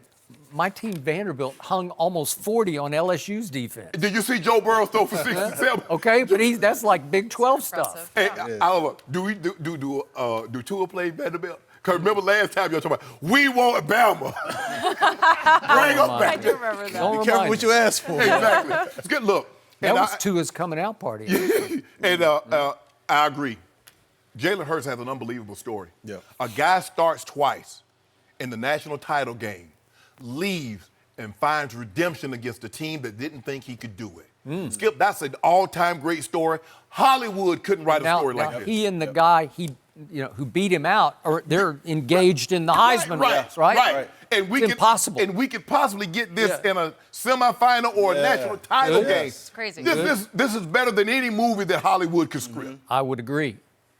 That's why he's leading. No. Because it's meant to be. Yeah, because look. I actually wrote the script last summer, and now it's coming true. We do know sports. After being in this business, sports is about narratives. It's about stories. Now, Jalen Hurts does have the best story. But as far as who's playing the best right now, I don't know. I think I just made a stronger case than yours. The one thing that I look at for Tua is that I think he has more opportunities for bigger wins. Like you mentioned, LSU, Auburn. Texas A&M, Auburn. If he can put up those kinds of numbers on those teams, I think it's a shoo-in because Jalen is not going to – he only has one more ranked opponent he's going to face. That's Texas, right? There'll be two. That's the Red River Texas rivalry that twice. we'll be at. It'll be Texas twice. twice. Yeah. But then Alabama's going to play in the SEC championship game, so they're going to have to play somebody else. So you could possibly have to do this against LSU, Auburn, Georgia, or Florida. Yeah. That's what you possibly have to So, Skip, I mean, the dude is at 23 touchdown passes. That's ridiculous. He could somewhere be around 50 and 2 interceptions. How do you say, you know what, you got 50 touchdowns, 2 interceptions with 4,000 yards, but you're not the Heisman Trophy winner this year? You know why? They did it to Dwayne Haskins last year. He had 50. As Jenny will attest, Oklahoma's deep at running back. Yeah. Trey Sermon is serious business. Kennedy Brooks can really tote the rock. Yeah. This guy is the best running back on this team. Jalen Hurts is. I'm They use him serious. as a running back. You're right. He is. Yeah. I've never seen anything like it. He runs strong. But if you notice, I believe Coach Saban has instructed Sarkisian not to use Tua because remember he got hurt running the football. And they've made a conscious effort, Skip. They don't run him. He run as an absolutely last resort. He's throwing the ball away. They get close to him. He's throwing that ball away. He's getting out of there, Skip. They're not calling any design runs like they would last year. Remember he had that broken play LSU that really broke the game open? They're not having that. He relied on them wide receivers. Ooh, Skip. Jared Judy, as you mentioned, he was the Biletnikoff Award winner. Ruggs has been their best receiver. And then Devontae Smith, who caught the game-winning touchdown in the national title game, went 11 for 274 and 5 tubs. Loaded. And then we got big Waddle. advantage, Tua. Big advantage. So you tried to make it seem like C.D. Lamb a chump. Although Rambo's so good, they made a movie about him. Yeah. Oh, exactly. It's unbelievable. He loves that. He got the coolest nickname, isn't it? He got the coolest name, Charleston Rambo. He said everyone used to joke with him, is that really your name? He's like, yeah, this is my real name. It's not a nickname. Charleston Rambo. Something Jalen said to me, guys, last week. He said, I was never able to show my full potential where I was last. He doesn't like to talk about Alabama. You thought Tua was on a mission? This guy, he is driven to prove everyone That is wrong. true. That is true, though, because now we are seeing Jalen, now we're seeing Jalen unleashed, something that Nick Saban couldn't do with him. When he was in Alabama, he was asked to be a game manager. He was. And he acknowledges that. Nick I mean, that Saban's wasn't an easy he's role. going to regret this But before it's over. I mean, what I'm talking about, what quarterback have you seen in the Big 12? Forget Kansas State. What quarterback have we not seen put up big numbers? Yeah. Rear Greer, it doesn't matter. All of them. It doesn't matter the program. It doesn't matter the player. Name a quarterback, regardless of program, that hasn't put up big numbers in that conference. Well, I mean, some of the lesser lights. Bring that thing to the Big 12. I mean, to the SEC and see what we do for you. What did I tell you every week last year? I said, Kyler Murray is coming, and you said, no, Heisman's over. You declared it over. It would have been over November if Tua 1st. hadn't got hurt. But Skip, you got to realize, the guy was done playing at halftime. He was done, didn't play, threw 2 passes the whole year in the fourth quarter. Come on. And Kyler Murray playing the whole game. Can you imagine? But see, he going to have to play now because the defense is not what it used to be. And they're going to be involved in some shootouts. So there are going to be a lot of games where Tua throw 5, 6, 7 touchdowns. So legitimately, he could get 50, 55 tubs. Really? Okay. Well, I think you guys. I'm feeling should good come to about Red my- I'm River feeling good with about my Reggie pick. and I, because that game, Red River, Can't wait. facing Sam Ellinger. We always talk about defining moments. That could be a big Shannon, one for Jalen. I got you on this one. Yeah, either way. 3 in a Good. row. This is good. Okay. in a row? Reggie, thank you for joining us as always. Mercy. Yesterday, California Governor Gavin Newsom signed the Fair Pay to Play Act with LeBron on his HBO show, The Shop Uninterrupted. The bill will allow collegiate athletes in California to earn money from their likeness and image, but not directly from schools themselves. So, Shannon, how much impact will this have? This is a pretty big deal. It's going to be, I think it's a very big deal. Skip, can you say Gavin Newsom 2024? I think that's what's coming down. Okay. That's what's coming down the pipeline. I'll buy that. Yep. Skip, this is a big deal. I think this is the first domino. And you're going to see what's going to happen, Skip, is that states, universities in certain states that doesn't have this, they're going to be like, we're losing athletes. We're losing revenue. It's going to be just like the marijuana thing, Skip. You know, it's one state, and then they're like, nah, I ain't doing it. And then guess what? Boom. And then boom. And then boom. Yeah. And that's what you're going to have happen. Because athletes go like, hold on, I'm good. Oh, what y'all gonna do over here? Y'all ain't gonna do that? Well, I'm going to California, where I can make money on my likeness, So where I can true. sign the autograph. So true. I can make money. It sounds like Florida is next. Yes, Florida and in Texas, Yeah. and because where are the best athletes, Skip? Florida, Georgia, California, Texas. So, so I'm going where I can get paid off my likeness, off my image, and makes me some money. Skip, this is a big deal. Now, granted, it doesn't go into effect until 2023, and who knows, another governor might come in and shoot it down, or Congress might come in and shoot it down all again. But I think this is a big step. Now, the NCAA said they're taking steps to try to, but you know, you had 50 years to take steps.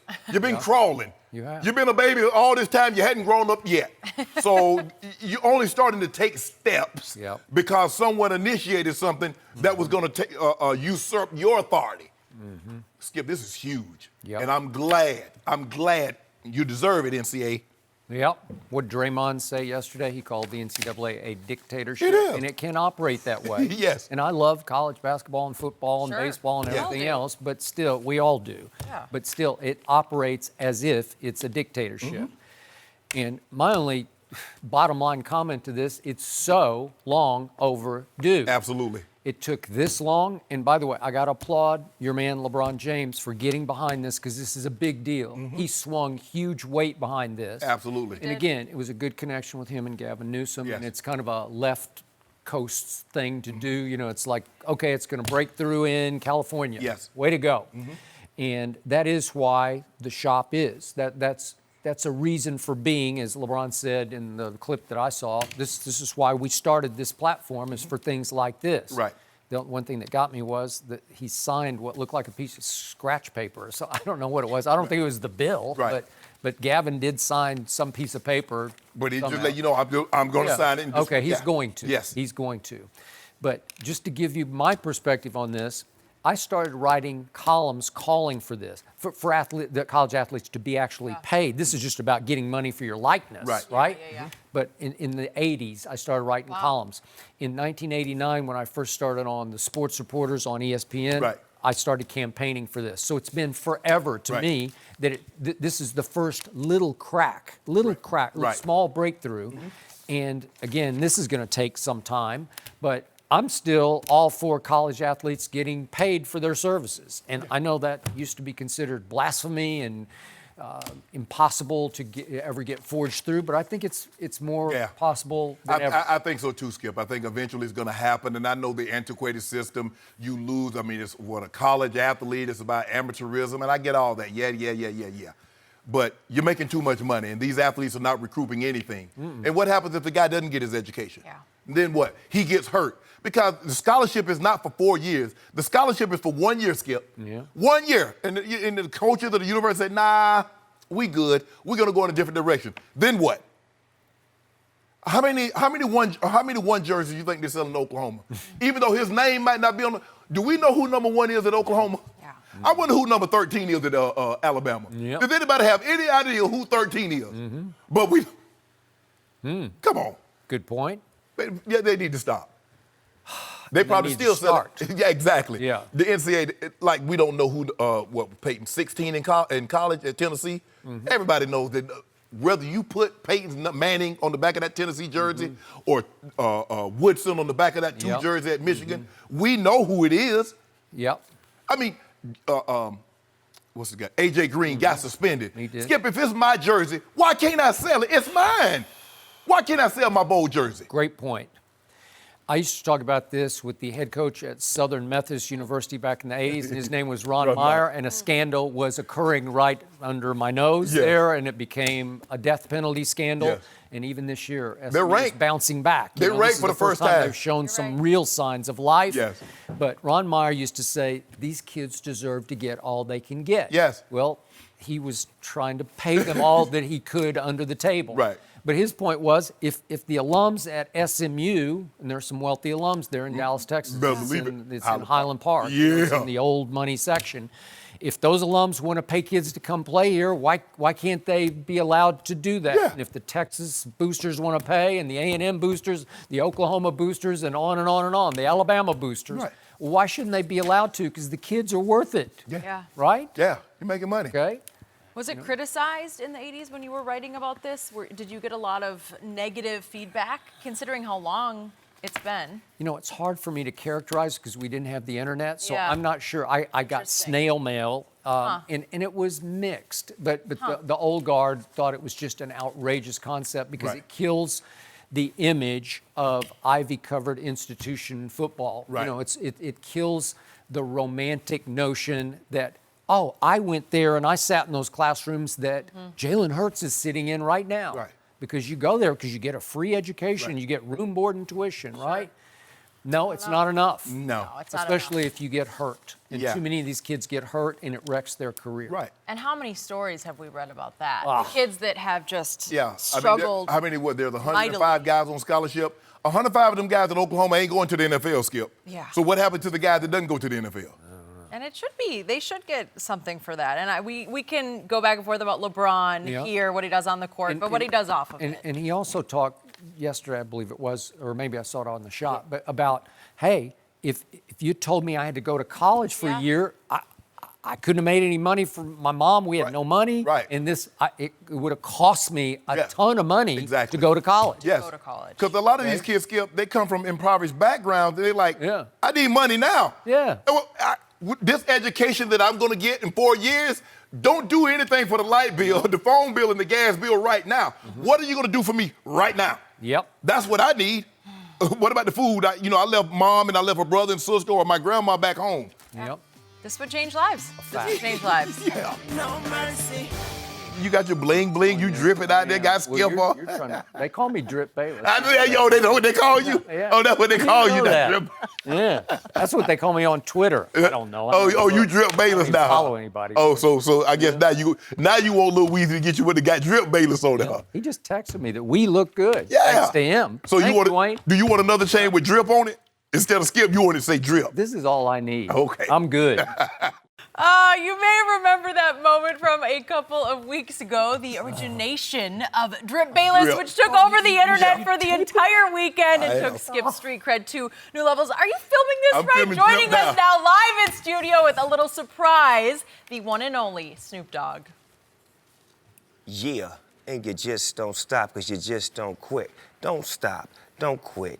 Get a grip, Big Snoop Dogg coming through with the drip. Skip Bayless. Shannon don't understand it. And let me drop it. Don't pop it and stop it. Because you know what got the topic to talk about, no doubt.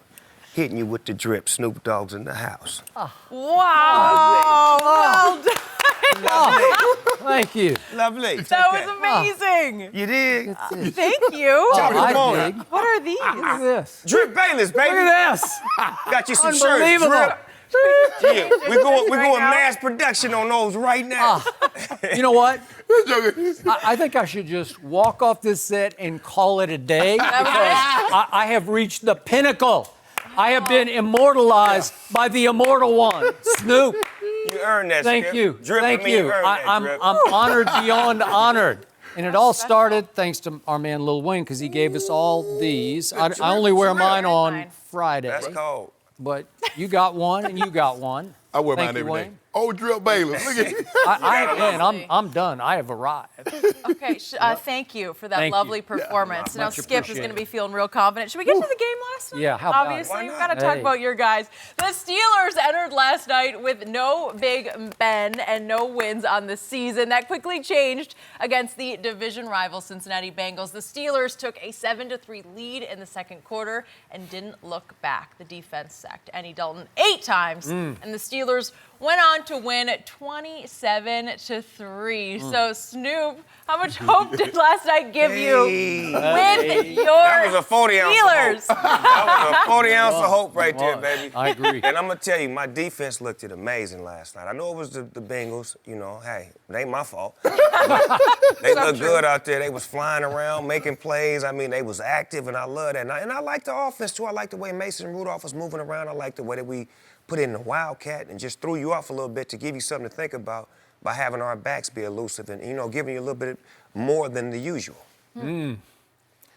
I've been trying to tell this man, Devin Bush is a blue blood stud. He's a monster. Stole him in the first round. His daddy played with Derek Brooks at Florida State, and he's a great kid, and he's going to be a great football player. You could see He what got was motor. happening. He got a lot of motor. He's got a lot of motor and a lot of impact with that motor. I mean, you proud of that last night. You saw what Cincinnati put on. But I said that You- earlier. You heard what I said. It ain't my fault. I can't coach my team and your team. But moving forward, Right. how do you feel about the Steelers moving forward? I think the game versus the Ravens is going to really show us what we're about. This And Sunday. I'm glad that it's happening Yep. right now. Yep. Because it's the bounce back. If we really want it, we got to go take it right now. They just lost, we just won. So we both at a standstill right now. But I think we're going to come through. What did you see from Mason Rudolph? Because I will say this, I saw him throw 16 balls to his two backs, and they caught all 16 of them, and that was kind of the whole offense. I like the way they working him into it. Yep. You know, he could throw that thing down the field. He can. But they was like, you know what, they expecting that. Let's take what they give us. Let's move the ball up the field. Let's get some points, and let's get us a victory. The most important thing is getting a victory right now because we can't be 0-4. There's Owen Wilson, Jesse Owens, 0-1, 0-2. We can't be 0-4. Good. But you, at some point in time, you're going to have to get Juju involved. Got to. And Juju is finding out what it's like to be the number one, the guy that everybody builds their defense to try and stop. Right. I think he'll adjust because Juju's a great kid. His spirit is right. Right. And by the way, you helped raise him as a football player. You know, Definitely, well. with Yeah. credit to his mother and, Yeah. his family and the great coaches. But like I say, he's a great kid. His spirit is right. Your spirit has to be right if you're on a football team, first Right. and foremost, because you could be replaced at any time. Right. And when you see somebody making plays, you're gotta supposed be to happy for him. Exactly. And I seen that when the guy did make a play, he went over there and talked to him. He got him did. right. But when he did make a play, he went over there and celebrated with him. Like, that's a spirited move right there. He's not jealous and he's not envious. It's a team sport. How old was he when you got him first to coach him? Man, he started in my league when he was about 9, 10 years old. We took him to Miami to a game, and he wasn't even a star. It was another kid that was a star, but he showed up that game, and we knew he had something. John Ross was also in your John league. Ross was a bad. Now, he was a monster. He was fun to coach. Always that fast? Always the fastest. They used to check his birth certificate. I mean, for real. Oh, yeah. Like, oh, man, that kid is not 10 years old. Yes, he is. So how much have you missed Antonio Brown in that offense? I'm not going to lie. I missed them big plays. I really do, because AB could get it. He could get it. But at the same time, I want AB to get some help. And I'm going to say that because I mean it. I want AB to get some mental help, to get him some real help to go see somebody. just because I feel like he need that. And ain't nothing wrong with it. We in the black community sometimes feel like getting help is a bad thing, but I think it's a good thing, and I think that he's the perfect example. And if you look at Brandon Marshall, somebody who had mental issues, and how he cleaned this thing up, and how strong he looks talking on television, like, it can happen. And I just want to see that happen for AB, because I'm a friend of AB, and I want to see him get his mind back right before he get his football skills back. Have you been able to offer that advice to him? Hopefully he's watching right now. No, hopefully he is. Shannon has also suggested.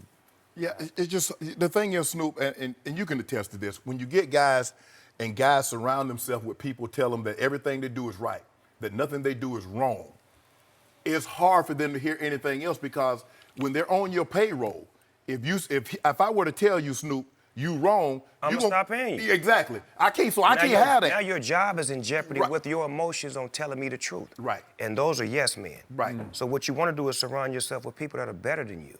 That's what I was told. Like, I want to be the dumbest, I want to be the weakest whenever I'm around 10 people. Because if I am, oh my God, it's going to be a great ending, because there's people around me that's better than me. I don't want to be the best in every situation that I'm in. Yeah, I want to be the best wide receiver, but outside of football, I need the best people in my life to make sure that I'm living my best life.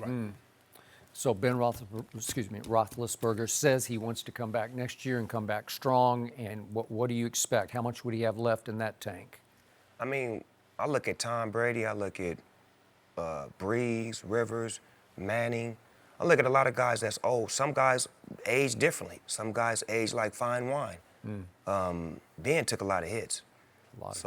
And that line, I don't know if the line can hold him up the way he used to be moving around taking those hits, but the way Randolph is moving around. What's his last name? Rudolph. I got Rudolph the Red-Nosed Reindeer. The way he moving around is a little bit different. It reminds you of how Ben used to be. True. Right. And the game is speeding up. Them dudes on the other side is a little bit faster now.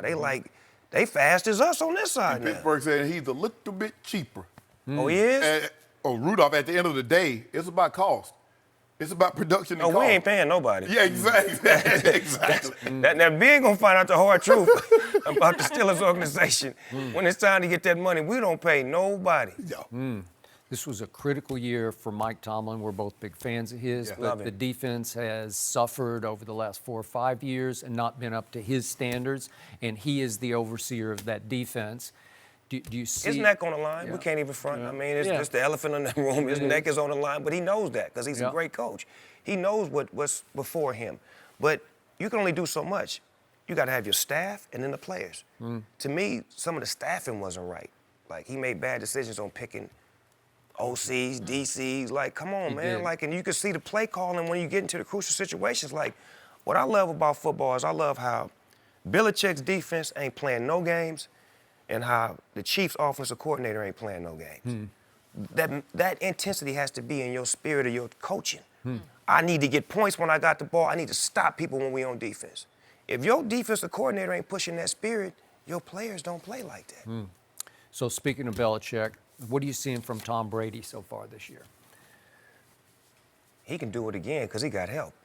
And he's smart. He's a genius. Like, he knows that this is the game where we don't run.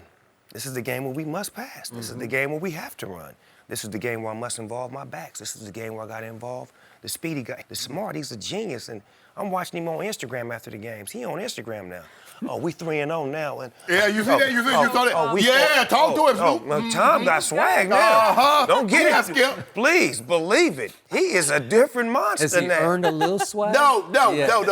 You say you don't want your athletes on Instagram. That's what you he's on there after every game. After the game. High definition. I know. His ain't regular. He ain't got no regular phone. His phone got like high definition. Yeah, he got a real camera. Edited. He got a real camera.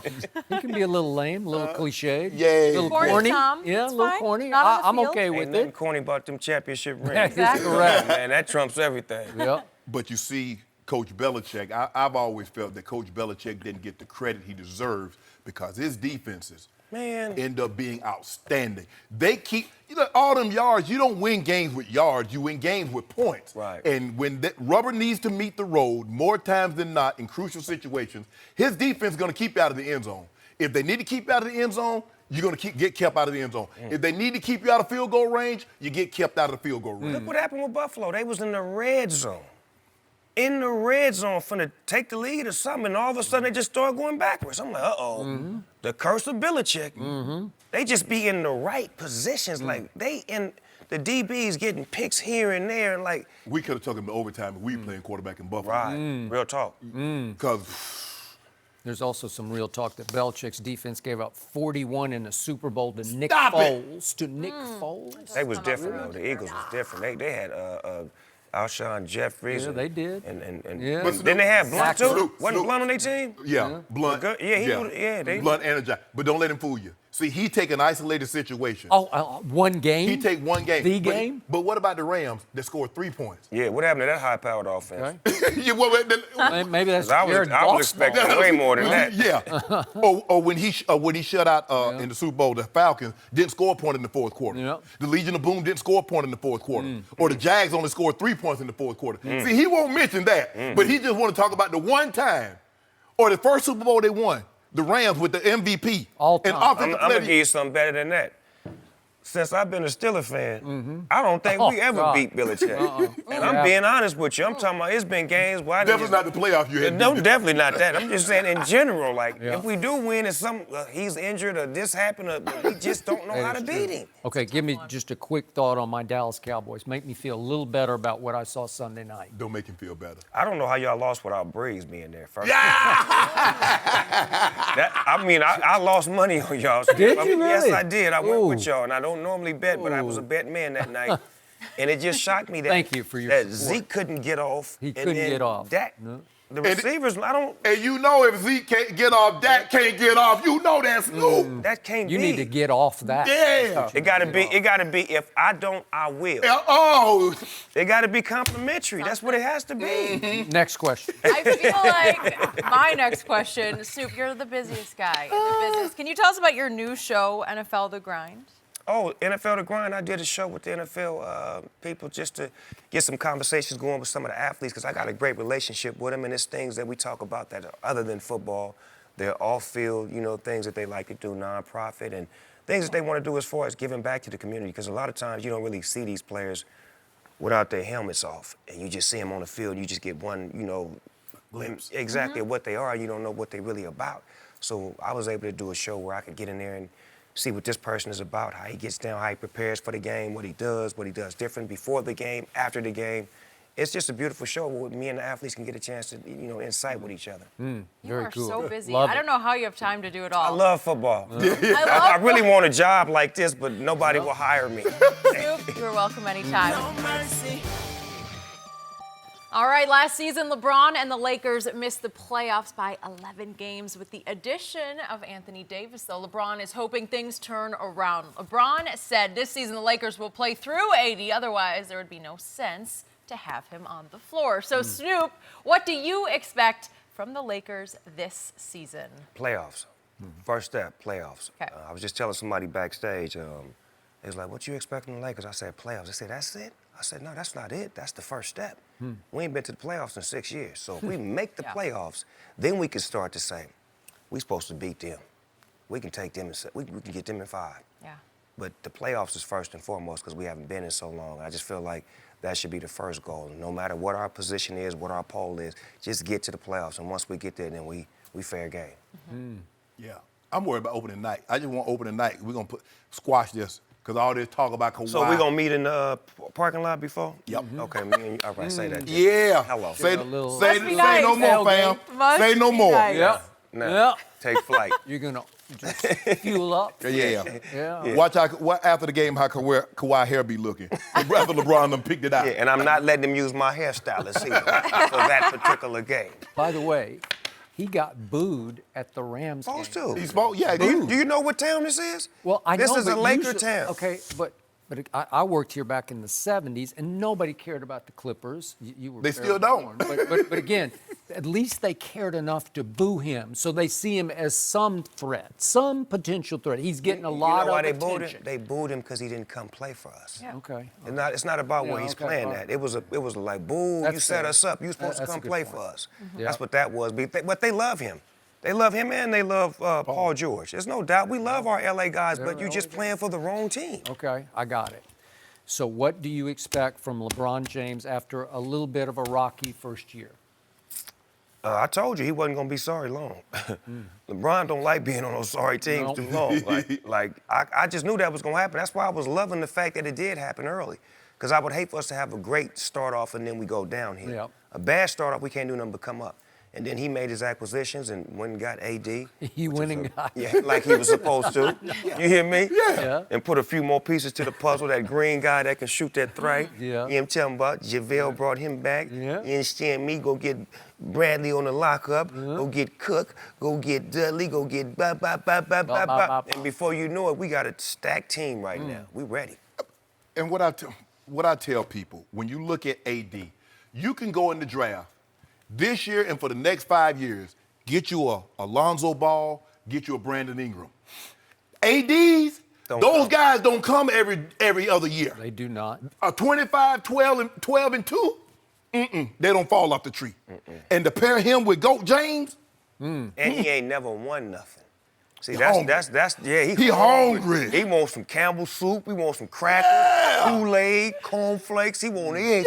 Yeah. He ready to eat like Zeke used to eat. Yeah, they used to eat. Like But this. I'm going to warn both of you, he's never been in this spotlight before because it was a little quiet down there in New Orleans. True indeed. Right? True indeed. And, Didn't he go to Kentucky?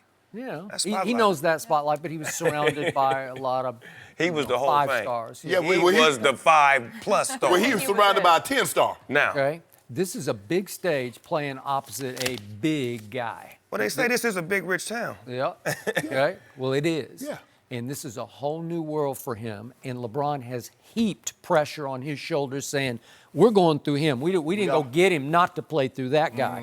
And you have to be a little careful with LeBron because he is the master of media manipulation because LeBron doesn't want to go into year 17 with all the pressure and expectation on his shoulders because I don't know that his shoulders in year 17 can bear up under all that much pressure. So he needs the load shared, if not the burden, the bulk of the burden on AD's shoulders, Well, the right? NBA has progressed to that, to where it's about load share. There's no more individual, players that just run the league and win it all. There was only one of those. Yeah. That was. Who was that? Yeah, that was that guy. Oh, so Scotty, Jordan guy? he tried to say Scottie guy? Pippen was a bum. Oh, that's a lie. He carried That's a Scotty. whole lie. Dennis Rodman- Was you there game one when they first went to the championship against the Lakers and Magic then was putting that thing on them? Magic put he guarded Magic and Magic And put a triple double they said, timeout. We got to put 33 on 32 because you can't handle 23. Magic put I a triple. ain't that young. Magic put a And I triple ain't that dub old. on him. No. Magic put a triple dub I on him. was and beat there, him. man. I watched the game. You dig? You remember that, Skip? Like it was yesterday. I was there covering that team in 1998, and trust me, 23 carried, what was Scotty's number? I can't even 33. You said 98. I know. We talking about the I know. first I know. one. You're back to the first one. Yeah, I was when there it all covering that. started, when we was old. That's when we had. We was old. I don't even want to talk about it. But James, yeah. Magic. My boys. Yeah, they were a little old there. Jordan carried Pippen right into the top 50. He did not belong there in and of himself. And me once that he song. left and went to Houston and Portland, he was just another guy. He And was. once Jordan put that 45 on, he was just another guy. Okay, but you mean in, When he first came back. when he came And back. when he went to Washington, he was just another guy. That was 3 years I don't care. after he was Thank I you, don't Snoop. care. Get him, He was Snoop. just and to me, he ain't the greatest basketball player in the world. You know, I can't fight Snoop It's today because- Kareem, You can't. Magic. I can't. Then we'll work our way to I got Jordan. it, but Snoop freestyled about me. I give up. I'm first out. time I'm out. I Skip has can't never fight. said I that. could This is never the be first mad day at in the my history. drip, No. baby. I cannot fight. Drip, I know. drip, I won't. drip, It's drip, throwing you drip, off. drip. I mean, should we Okay, just move on so from so there? let's just assume that the Lakers are the favorite. Okay. Who is the biggest threat? Is it the Clippers? Is it still Golden State? Is it the Rockets? Who is it? Who I on think the Lakers? biggest threat is definitely the Clippers because they Okay. got a great coach. They was, do. They was already good. Don't get it messed up. They was a game or two away from doing something. Beverly didn't really have no help. He had the spirit and all that. He But does. now he got George and Kawhi. They definitely a threat. They But could lock it down. they could. Hey, can lock it down. Montrez is serious Yeah. coming up. I mean, I like their defensive and then Doc. Remember they coach. Doc is a specialist. He is. And they Love love him. playing for And him. he got Sweet Lou come light you up off the Man, bench. they got him too? Yes. I thought they was going to let him go. Nah, Sweet. The Lakers let him go. They did. Man. And then they let Big Zoo. He over there too? I hate to say, but Loved those are him. magic moves. We gonna talk about Magic. Magic the greatest, one of the greatest of all time. Yeah. He can fumble. He can fumble twice. It's okay. Magic cool with me. Yeah. So what do you think about Westbrook and Harden pairing up? I like Anything that. come from it? I like that. I Yep. really like that Yeah, I do because I too. think they genuinely love each other. I agree. As opposed to, I'm going to play with you because we from L.A. No, they love each other. Like, you know that their relationship is really real. So they'll really play for each other. And there's things that I seen last year with Chris Paul and Harden. There was certain plays when Harden had the ball and when Chris Paul had the ball, it was like, I'm not energized. And there was certain plays that they took off. Well, not Paul, but Harden took off. When he had the ball, it's like he was uninterested. But I don't think that's going to happen with Russell. I think they're going to both be happy to see each other score and happy to see each other play together. Did you see the video last night? It was the Shanghai Sharks at Houston. Oh, yeah. Exhibition Who was the game. Sharks they was playing? Oh, I don't know if that's what they were doing, but My homie was like, man, the Rockets play the Sharks. I'm like, that's a WNBA game. He's like, I said, you talking about the Sparks? He said, no, the Sharks. I'm like, then I seen the highlights. I'm like, this is the team the Globetrotters used to play. Harden invented a new shot that The one-legged three? the one step, And it didn't go in. No, and Russ came up off the bench like this. But you see that? I know he was like, That's what I'm telling you I about know, that. I know. That right there. Right. Happy for Huge. him. Yeah. That means it all. The spirit. If your But spirit is Chris right. Paul was happy at first until he started playing with him and James started Remember holding he the ball. said, he's on the bench talking. He said, And then James started doing this. Chris like, I won't. not yet. Nah, I'm good. 5. Okay, what's 4. left at Golden State? Any threat there? Clay They still says he'd be Golden back. State. They still Golden State. Absolutely. Don't you dare sleep on them. And see, that's when they could be the most vital, is when you sleeping on them. They still got them 3 monsters, man. Yeah. They do. Curry, Clay, and They Draymond. say Clay will be back mid-season. They say after they're reevaluating him at the All-Star, after the All-Star. But D'Angelo And Russell D'Lo. can fill in. He can fill in. can. He can Yeah. fill in. Time, though. He can Yep. fill in. Okay. Draymond, yep, they'll be a factor. No mercy. Yesterday, California Governor Gavin Newsom signed the Fair Pay to Play Act with LeBron on his HBO show Uninterrupted, The Shop. The bill will allow collegiate athletes in California to earn money from their likeness and image, but not directly from schools themselves. So, Snoop, how much impact will this have, in your opinion? I think it'll have a lot of impact, and it's so overdue. And I'm so happy for people like LeBron James and his team for bringing this to attention, because the NCAA has been playing games for too many years. They've been robbing the kids. They've been cheating them. They've been selling their jerseys. They've been stealing their likeness and feeding them muscle milk and peanut butter sandwiches. And I know this for a fact because I got 5-star kids that went to college programs, and this is what they was dealing with. And I would try to give them money to get food. Nah, coach, you can't. I don't want to be in violation. I try to get them clothes or shoes. Nah, coach, you can't because I'm being in violation. I never understood why I couldn't do anything to help the kids out, and they mama's sitting at home struggling in a 1-bedroom apartment, can't come to the games, can't barely see the games, can't even eat, and the kids' jerseys are selling like crazy. So this is a great step. I'm happy that California's the first one to do it, because I'm finna go spread the gospel. I'm finna go in and get some of this licensing endorsement deals with some of these kids. So all you kids that need to get your money right, holler at Coach Snoop so I can help you get paid. You understand what I'm saying? 2023, that is, though. So you have kids at USC and UCLA, and you will advise them to do what? I would advise them to, first of all, take up a business class. Yep. To understand what business is and finances, because now you're going to start making finances, and then take on different classes and courses that can help you position yourself for endorsements, for sponsorship deals. You may become an agent, you never know, but it's things that you can take in school to better yourself, to prepare yourself for that, and now you'll be paid for it as opposed to them being paid off of you. Like when they sign a big deal with Nike, Adidas, the school gets hundreds and hundreds of millions. Athletes gets no money, but his jersey sells. May not have his name on the back, but you know who that jersey belongs to because that number is connected to this athlete. So he should be paid off of that. You're right. It's long overdue, and look, I'm not trying. I would never minimize the value of an education because it's been proven. Sure. The people with college degrees make more than people without. But as a former athlete going, a 4-year education doesn't do my grandmother any good if she can't pay the phone bill or the light bill. I remember in my sophomore year calling home a collect call, and the operator collect call from Shannon to Mary Porter. Will you accept? My grandmother says no, because I can't pay this $50 phone bill I got now, and hung the phone up. Well, what good is a 4-year education gonna do me if my grandma can't pay the bill? What good education we can't eat, Skip? That doesn't do me any good now. No. Right. Okay, yeah, my name is not on the back of the jersey in Savannah State. That's a different situation, but we know who number 13 is at Alabama. Right. Tua might not be on the back, Tagovailoa might not be on the back of that jersey, but we know who number 13 is. The same thing in Oklahoma. We know who number one represents it is.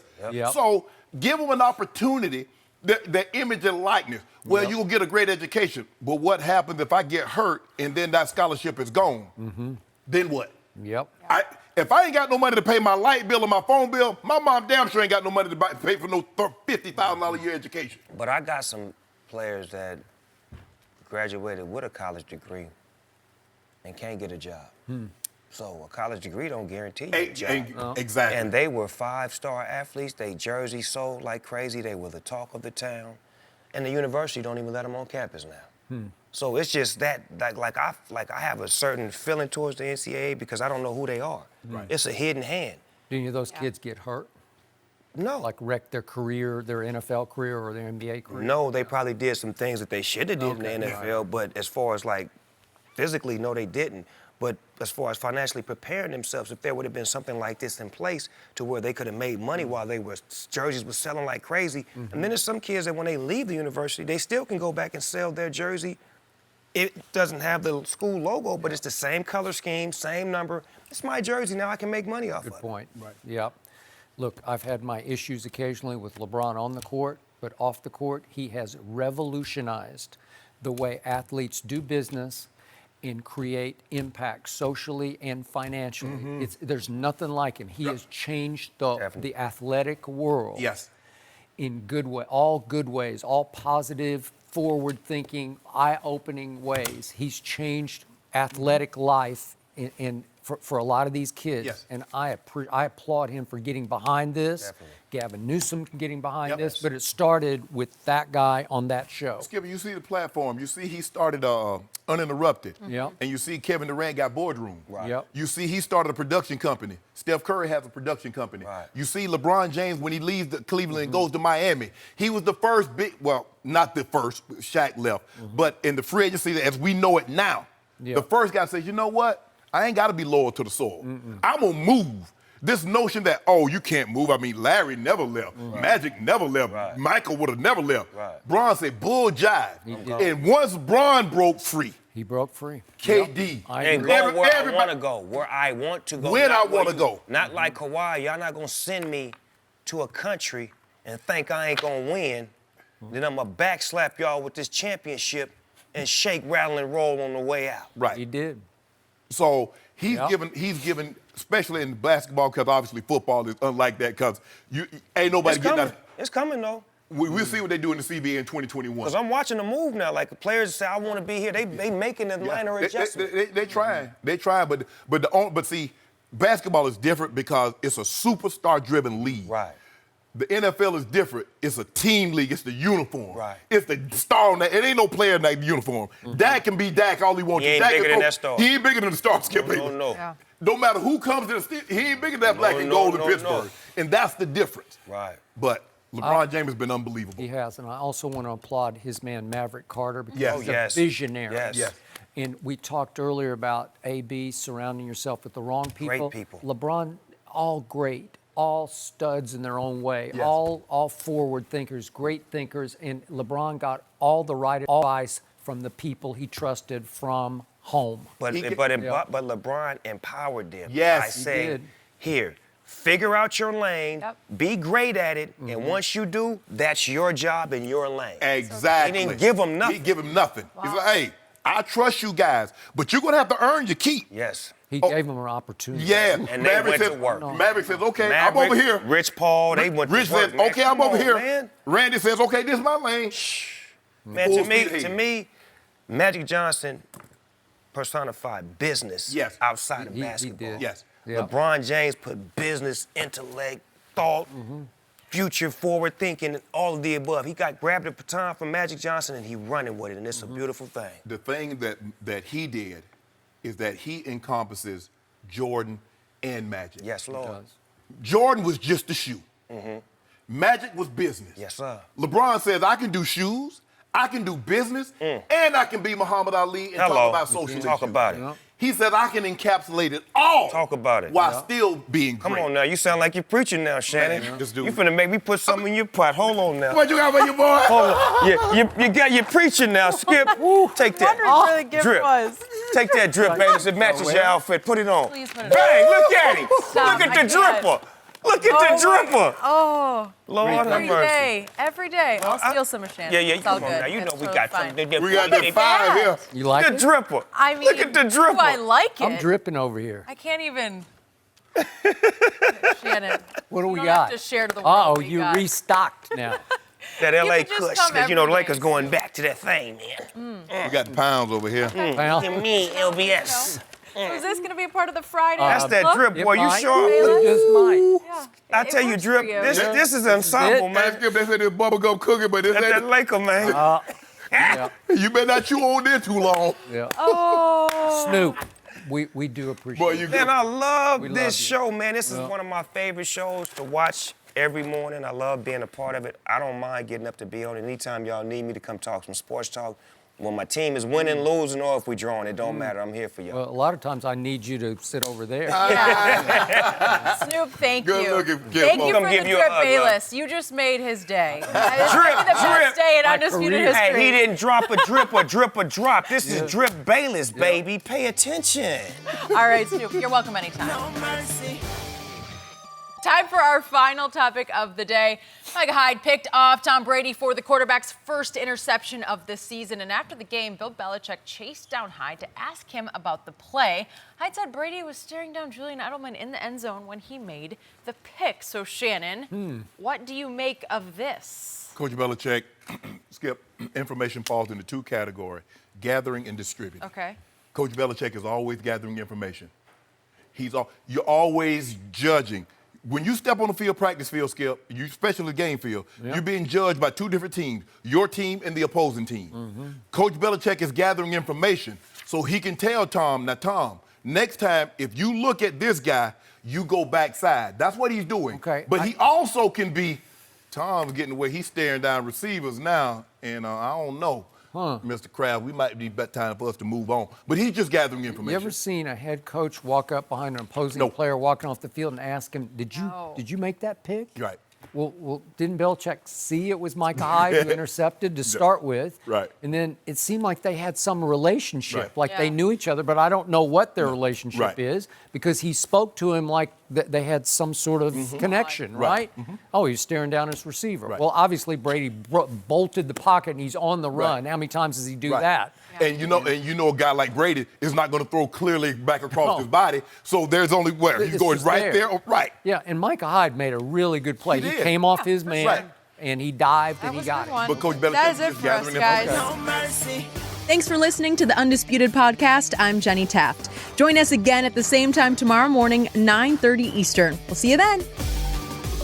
Fox Sports. One of one.